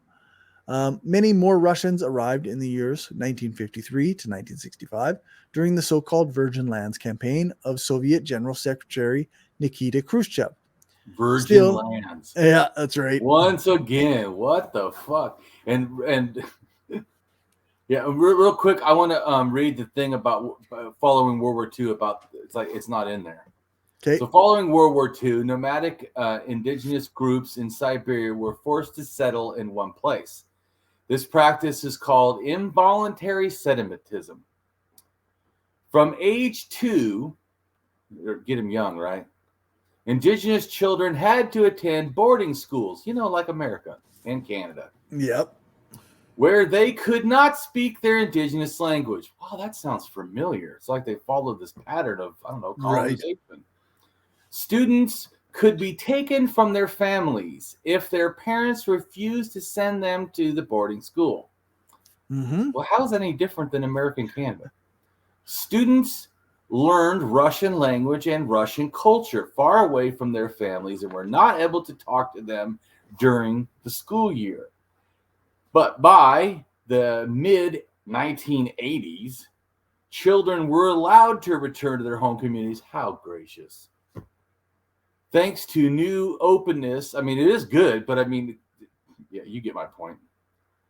Because of the policies of the USSR. For the first time, people were able to openly talk about their problems of boarding schools and of children not able to live with their families that were indigenous. Jeez, eh? Yeah. Mm-hmm. Go ahead. Keep going. Okay. Yeah. Many European Soviet citizens and much of Russia's industry. Oh, yeah, I did that already. Yeah, these migrants founded mining towns, which quickly grew to become major industrial centers, such as Karaganda, 1934, Zegan, 1938, Temirtau, 1945, and Ekibastuz, 1948. In 1955, the town of Baikonur was built to support the Baikonur Cosmodrome. Many more Russians arrived in the years 1953 to 1965 during the so-called Virgin Islands campaign of Soviet General Secretary Nikita Khrushchev. Still more settlers came in the late 1960s and 70s, when the government paid bonuses to workers participating in a program to relocate Soviet industry close to the extensive coal, gas, and oil deposits of Central Asia. By 1979, ethnic Russians in Kazakhstan numbered about 5,500,000, almost 40% of the total population. Despite early support for self-determination, the Bolsheviks reconquered most of the Russian Empire during the Russian Civil War. The early Russian Soviet Federative Socialist Republic annexed by force the following states: Crimea's People's Republic, 1918. Republic of Aras, 1919. Alash Autonomy, 1920. Ukrainian People's Republic, Ukrainian State, 1921. First Republic of Armenia, 1920. Azerbaijan Democratic Republic, 1920. Belarusian Democratic Republic, 1919. North Caucasian Emirate, 1920. Central Caspian Dictatorship, 1918. Democratic Republic of Georgia, 1921. Mountainous Republic of the Northern Caucasus, 1920. North Igria, 1920. Transcaucasian Democratic Federative Republic, 1918. From the 1919 Kharkhin Manifesto to 1927, diplomats of the Soviet Union would promise to revoke concessions in China,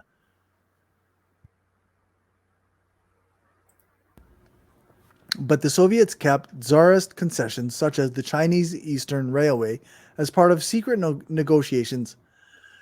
1924 to 1925, this played a role in leading to the 1929 Sino-Soviet conflict, which the Soviets won and reaffirmed their control over the railway. The railway was returned in 1952. In 1939, the USSR entered into the Molotov-Ribbentrop Pact with Nazi Germany that contained a secret protocol that divided Romania, Poland, Latvia, Lithuania, Estonia, and Finland into German and Soviet spheres of influence. Eastern Poland, Latvia, Estonia, Finland, and Bessarabia in northern Romania were recognized as part of Soviet sphere of influence. Lithuania was added in a second secret protocol in September 1939. The Soviet Union had invaded the portions of eastern Poland assigned to it by the Molotov-Ribbentrop Pact 2 weeks after the German invasion of the western Poland, followed by coordination with German forces in Poland during the occupation of East Poland by the Soviet Union. The Soviets liquidated the Polish state, and a German-Soviet meeting addressed the future structure of the Polish region. Soviet authorities immediately started a campaign of Sovietization of the newly Soviet annexed areas.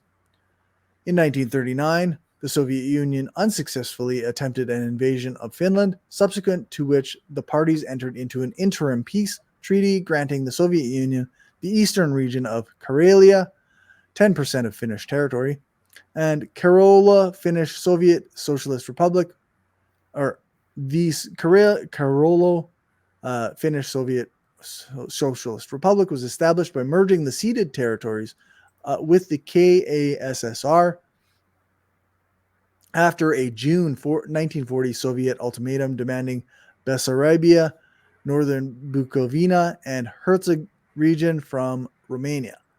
The Soviets entered these areas. Romania caved to Soviet demands, and the Soviets occupied the territories.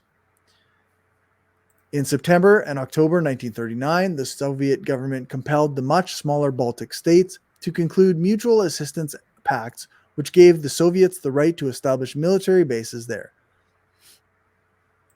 Following invasion by the Red Army in the summer of 1940, Soviet authorities compelled the Baltic governments to resign. Under Soviet supervision, new puppet communist governments and fellow travelers arranged rigged elections with falsified results. Shortly thereafter, the newly elected quote-unquote People's Assemblies passed resolutions requesting admission into the Soviet Union. After the invasion in 1940, the repressions followed with the mass deportations carried out by the Soviets.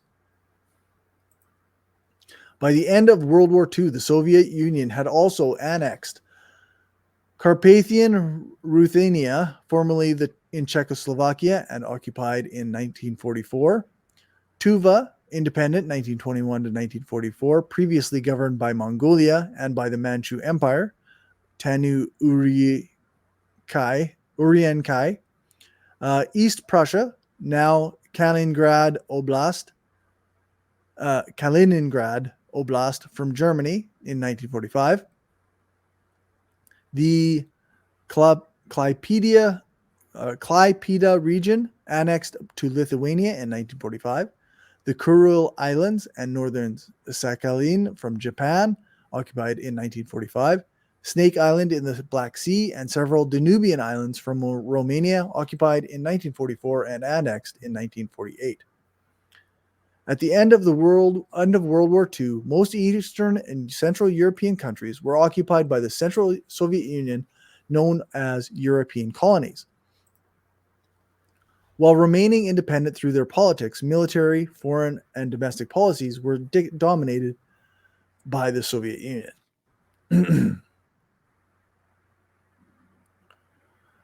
Contemporary Russian imperialism. The Russian Federation is the primary recognized successor state to the Soviet Union, and it has been accused of trying to bring back post-Soviet states under its rule. Almost all of the states initially formed the Commonwealth of Independent States, and most all later also joined the Collective Security Treaty Organization. The Union state with Belarus was an even stronger form of integration with Russia. Other forms of integration included the economic initiatives of the Eurasian Economic Union and Eurasian Customs Union. In the political language of Russia and some other post-Soviet states, the term near abroad refers to the independent republics that emerged after the dissolution of the Soviet Union. Increasing usage of the term in English is connected to assertions of Russia's right to maintain significant influence in the region. Russian President Vladimir Putin has declared the region to be a component of Russia's sphere of influence and strategically vital to Russian interests. The concept has been compared to the Monroe Doctrine. The annexation of Crimea led to a new wave of Russian nationalism, with large parts of the Russian far-right movement aspiring to annex even more land from Ukraine, including the unrecognized Novorossiya. Analyst Vladimir Sokor proposed that Russian President Vladimir Putin's speech after the annexation of Crimea was a de facto manifesto of greater Russian irredentism. After the event in Crimea, the Transnistrian authorities requested Russia to annex Transnistria, a breakaway region of Moldova. The contemporary Eurasianist ideology was influenced by political theorist Alexander Dugin. 1997, Foundations of Geopolitics. Dugin's a Nazi. he's a Nazi. He's not good. And the Eurasian Party he later founded on the Russian political scene. Political scientist Anton Chekhov defines Dugin's version of Neo-Eurasian as a form of a fascist ideology centered on the idea of revolution. Cory knew that, didn't you? Yeah. Right? Yeah. I've heard his name. There's things I'd have no clue about. Yeah. But that's also why I do appreciate when you and me also join with your other co-hosts on the Red Reviews with Jordan. Did I say his name right? Justin. Oh, sorry. See what I'm saying? It's not intentional. No, Justin, because I do like him. Justin, because I feel like, once again, he knows some stuff I absolutely don't know. But I do know some stuff he does not know. For sure. But then we also have you. I think it's great when we all talk. So I definitely want to have him on again. Yeah, that'd be great. Yeah. So Dugin's a fascist. Yeah.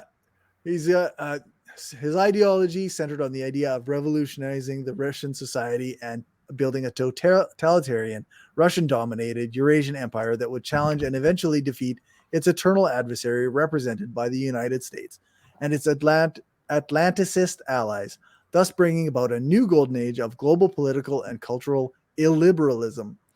This ideology was used to justify Russian imperialist aggression against Ukraine. Contemporary Russian occupied territories include Transnistria, taken from Moldova, Abkhazia and South Ossetia, taken from Georgia, and some parts of the territory of Ukraine. Additionally, the 4 southernmost Kuril islands are considered by Japan and several other countries to be occupied by Russia. These occupations are treated as colonies by Russia, according to experts. Russia has colonies? On February 24th, 2022, Russia invaded Ukraine on a much greater scale than in 2014, which is seen as a continuation of Russia's irredentism at the expense of Ukraine. On March 27th, 2022, Leonid Pazechnik, leader of the LPR, said that the Luhansk People's Republic might hold a referendum to join Russia. On 29th March, Denis Pushilin, leader of the self-proclaimed Donetsk People's Republic, talked about a similar possibility. On the March 30th, 2022, South Ossetian President Anatoly Bibilov announced his intention to begin legal proceedings for the territory to accede to the Russian Federation. South Ossetia is a self-proclaimed republic that is recognized by the majority of the United Nations members, recognized by the majority of United Nations member countries as a part of Georgia. So Russian imperialism and colonialism of indigenous groups continues, but no one seems to care. And that's the end. That's my feeling. No one seems to care. I bring this up, and I don't hear anyone like, oh, that really makes sense. Yeah, definitely. Yeah, no, they're like telling me I'm the one that's fucking crazy. Right. Bizarre. Yeah. But now Cory has more, in a sense, armament to go against people that say shit like that too. Yep, for sure. And I think since you and me seem to be, of course, we're anarchists, so I know that does make us different. We care a lot about indigenous, both of us, which I think, I don't know, but in my own experience, a lot more anarchists seem to be in favor of that compared to, say, Marxist-Leninists. Yeah, I think so too. There's I've met more indigenous anarchists than I have met indigenous Marxist-Leninists and stuff like that. So right. That's just an anecdote. That's just my own perspective. Right. That's why I wanted to say mine too. I don't know, and I definitely probably don't focus on, say, anarchists or socialists. I don't really, my thing. Like I have everybody. I don't have far right, so right. Everything but far right. I have far left. Sometimes if they go so far, they're talking about killing people and then against the wall. Yeah. Those people generally have to go. So the extremes, but not like, say, American tries to say extremes, whatever. I'm saying about if your object is to basically genocide people to get to our future, or the object that you're the master race, both these are disgusting to me.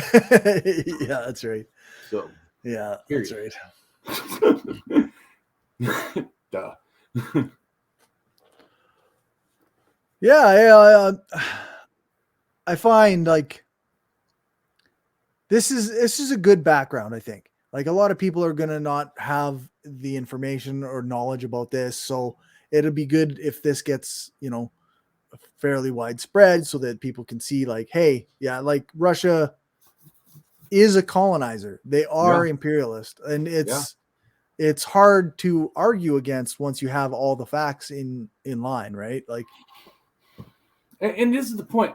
My point is not to put down Russia. My point is to get us to brighter futures. Same with the reason I don't put down America to try to just hate America. I feel like sometimes some people seem to be that way. They just want to hate America, period. Yeah. I want the whole world to be better as an anarchist. I don't.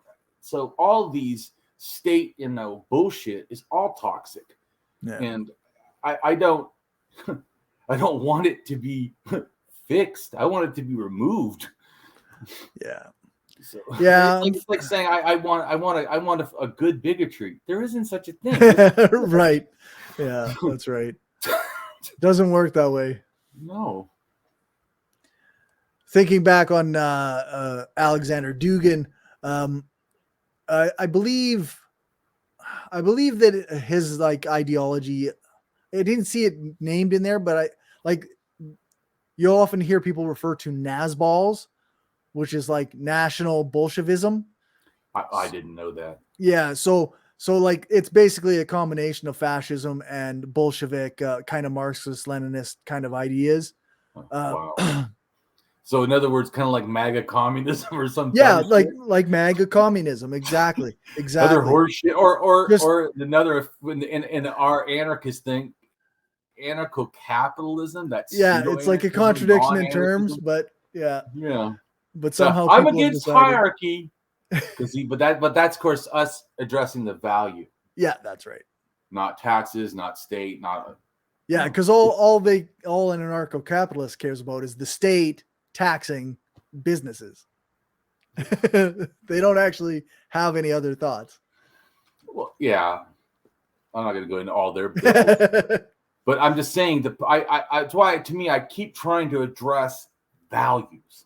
Yeah. If you can start seeing the world axiologically through value lenses, and not adding the value shouldn't be so easily harmed that you can put it in and look. In other words, like critical thinking. It reminds me, I don't know who said it, but there's a saying that something like this, that I don't know how they say what kind of person, but let's just say an intellectual person should be able to entertain ideas that they do not agree. Yeah. And yet still address them thoughtfully. Like I try to do with religion. I don't agree, but I try to address it thoughtfully. Yeah. Don't you think so? I mean, you've experienced other people in the atheist community. Don't you think I try to address it thoughtfully? Even I'm anti-religionist. Fuck the bullshit. Right. I mean, I'm extreme as far as atheists. Atheists are like, oh, David Silverman's the craziest. No, he's not. David Silverman told me to my face I shouldn't use the term anti-religionist. Right. So he's obviously not as hardcore as I am. He may be more of an asshole. Yeah, that's fair. Yeah, I think that's right. That he definitely probably has me beat, and that's good. Good. You could be that. I don't want to be that. So yeah, that's right. But as far as more extreme in my atheism views, I'd say I'm probably more extreme, although I'm not a bigot. So it doesn't seem like it. Yeah, that's the thing. Is like it's like somebody on Facebook, because I still have lots of atheists on my Facebook. So somebody asked, like, well, what do you do if somebody that you love wants to go to church? Well, what do you mean? What do I do? I do nothing. They're a free person who chooses their own life for themselves. Right? It goes back to, like I say, the value, because the value, if they would be understandable immediately if they understood an anarchist value, or at least to me, an anarchist value is, like I always say, people have self-sovereignty. They own themselves or right to themselves or whatever. My action comes if they ask me what I think about religion. Right.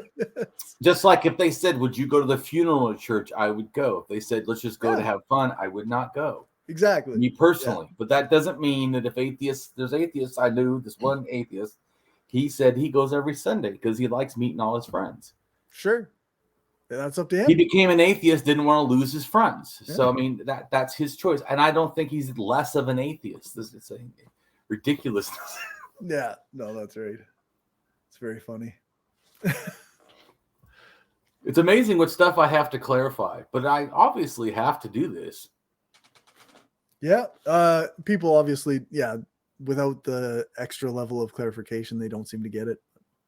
Or they start straw manning me, like, oh, Damien is this and that and this and thinks this, and really? Do you really know my thinking? Like, you want to use logical fallacies or actually address what I say? Right. Yeah, exactly. Well, did you finish it? Yeah, we're all done. Oh, amazing. Yeah, I really appreciate it. I know it was a slog, but I really felt this is important. In fact, like I said, I was just going to lightly touch on Russia stuff, but go on and really explain the shamanism and all, that stuff.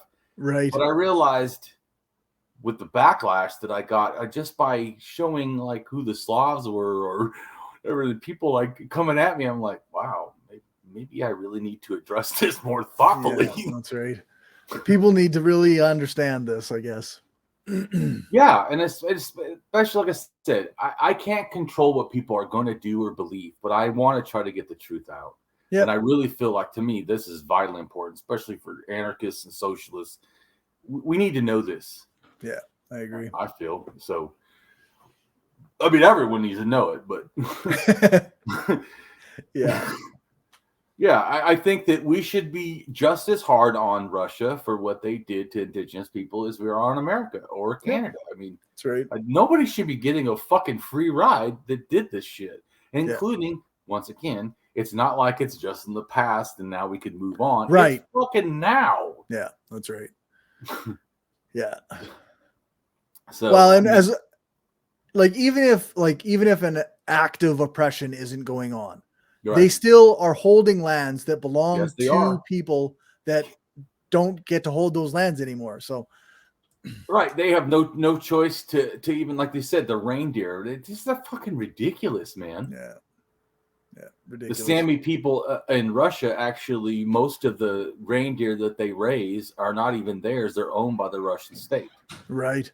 You know, like what we talked about. This goes back to that; it's still going on. Yeah. So.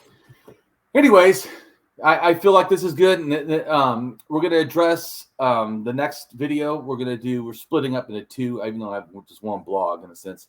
We're going to make it two. We're going to focus on Canada and Saskatchewan, indigenous tribes, because we need to learn about the tribes where Cory is, and then the next time, then we're going to learn about Florida and America. Nice. You know, because of where I live now in Florida. So we want to address those tribes and, you know. Right on. Because I want to go to China, but I felt like this is important because I want to show that you and me do take this serious. And we care about, you know, indigenous stuff, including on the land that we live on. And like I told you, I feel like, to me personally, every anarchist should know what land they live on and what people, you know. Anyway, that's just me. No, I agree. I think that's how this should work. Yeah. But. Well, because you know that for me it's hard sometimes because I know so much of my ideas are just my own ideas of how I see things. Right. Not that I know all the doctrine of every anarchist. And you what I was saying too is that, like I said, you deal with. You exclude more people than I do. Let's put it that way. Mm-hmm. Who you allow in a sense your thing. So you end up with a lot more anarchist probably voices than I get. I certainly welcome all anarchists, but I don't seek them out. Right. They don't come to me. That's fine. I mean, I would like to be, you know, interacting more with them. But like I said, so sometimes how I see things, I don't know that everybody else sees it that way, but I sure as fuck see it that way. Right. But like I said, my thing adheres a lot with your stuff because I have core values. Yeah. And those core values is not, this is what people understand. It's not my core values were picked from anarchism. I had core values, and then I was informed by people when I explained these are my values. They're like, well, fuck, that's fucking anarchy. That sounds like anarchy. Sounds like socialism and communism. I'm like, okay, I didn't know that. Yeah. But like I said, once you hear why I have these values, it makes sense morality-wise, and then the behavior that should happen is anarchism. From that morality, you know, understanding. So, anyways, but that's why I also, you know, have to sometimes say my opinion, and it's not because I'm like bragging about my opinion. It's because I actually don't know if I can speak for others. Right. No, and that's fair. Like. As much as we want to, sometimes we probably shouldn't be speaking for others, right? Well, I think it's okay if others, like if I say all anarchists should be against hierarchy. I don't even think that's like a controversial idea. I think that's the definition of what anarchism is. but there's other things I don't know how other anarchists see things or whatever. So I just say what I think. This is what I think. You know, and this is why. Like I said, I like to show its values because, and like I told you before, I do think it's good for people to read anarchism and socialism and stuff. That's also not what I'm saying. I've just, as you know, how much research I've done is so much on religion, so much on cultures across the whole world. I've been doing this for years, reading shitloads of stuff to my eyes are almost bleeding. And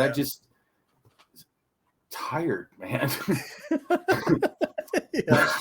Yeah. So I don't really never favored reading. And reading, like, personally, I think I've read like 3 or 4 books in my life.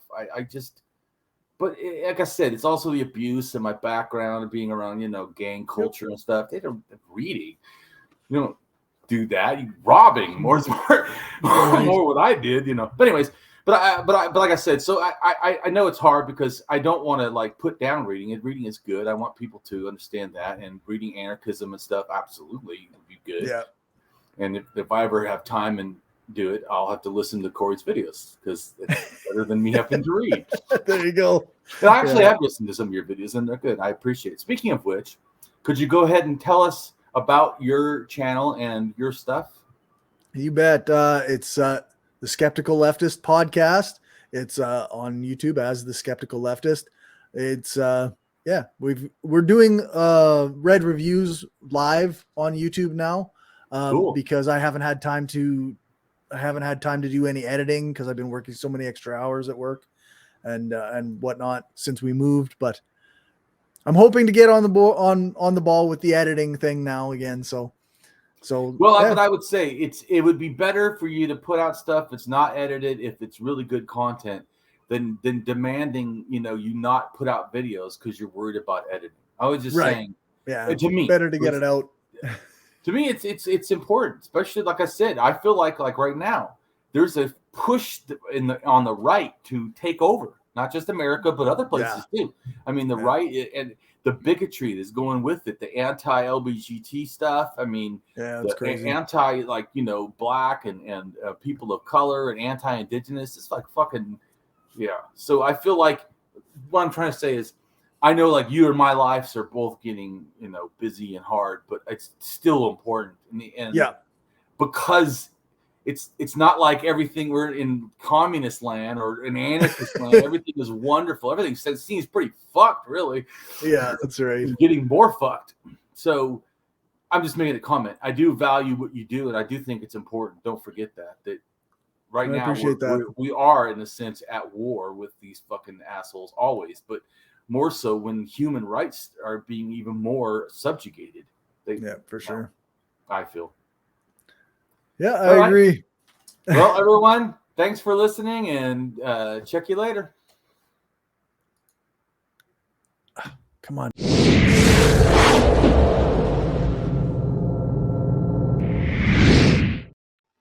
Hello, and welcome to my channel. I am Damien Marie AtHope. In the simplest terms, I am an atheist-humanist philosopher and prehistorical writer-researcher at DamienMarieAtHope.com. I am specifically an axiological atheist. An axiological atheism can be thought to involve ethical and value theory reasoned and moral argument-driven apatheism, Ethnocentrism, atheism, antitheism, antireligionism, secularism, and humanism. Axiological atheists can be understood as a value theory or a value science atheist. As an axiological atheism's ethically reasoned and constructive pro-humanity. I am an axiological thinker, value theorist. The science of goodness, worthiness, usefulness, valuableness, virtue, reliableness, accuracy, validity, morality, integrity, beneficialness, etc., etc. We axiologists have a value consciousness. And in general, we see the architecture of humanistic humanitarianism value in people that we see as dignity beings. Places and things are not. Axiology is a value theory. In its broadest sense, it involves areas of philosophy that are deemed to encompass some evaluative or evaluation aspect. Therefore, it crosses almost all domains in some way or another. Now for a more detailed terms as to what I am.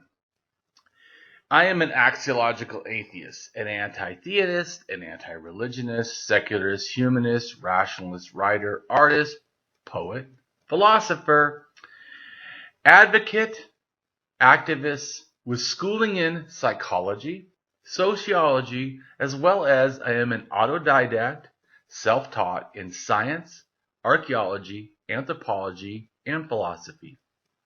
I promote science and am against pseudoscience, pseudo-history, pseudo-morality, things that are found in religion.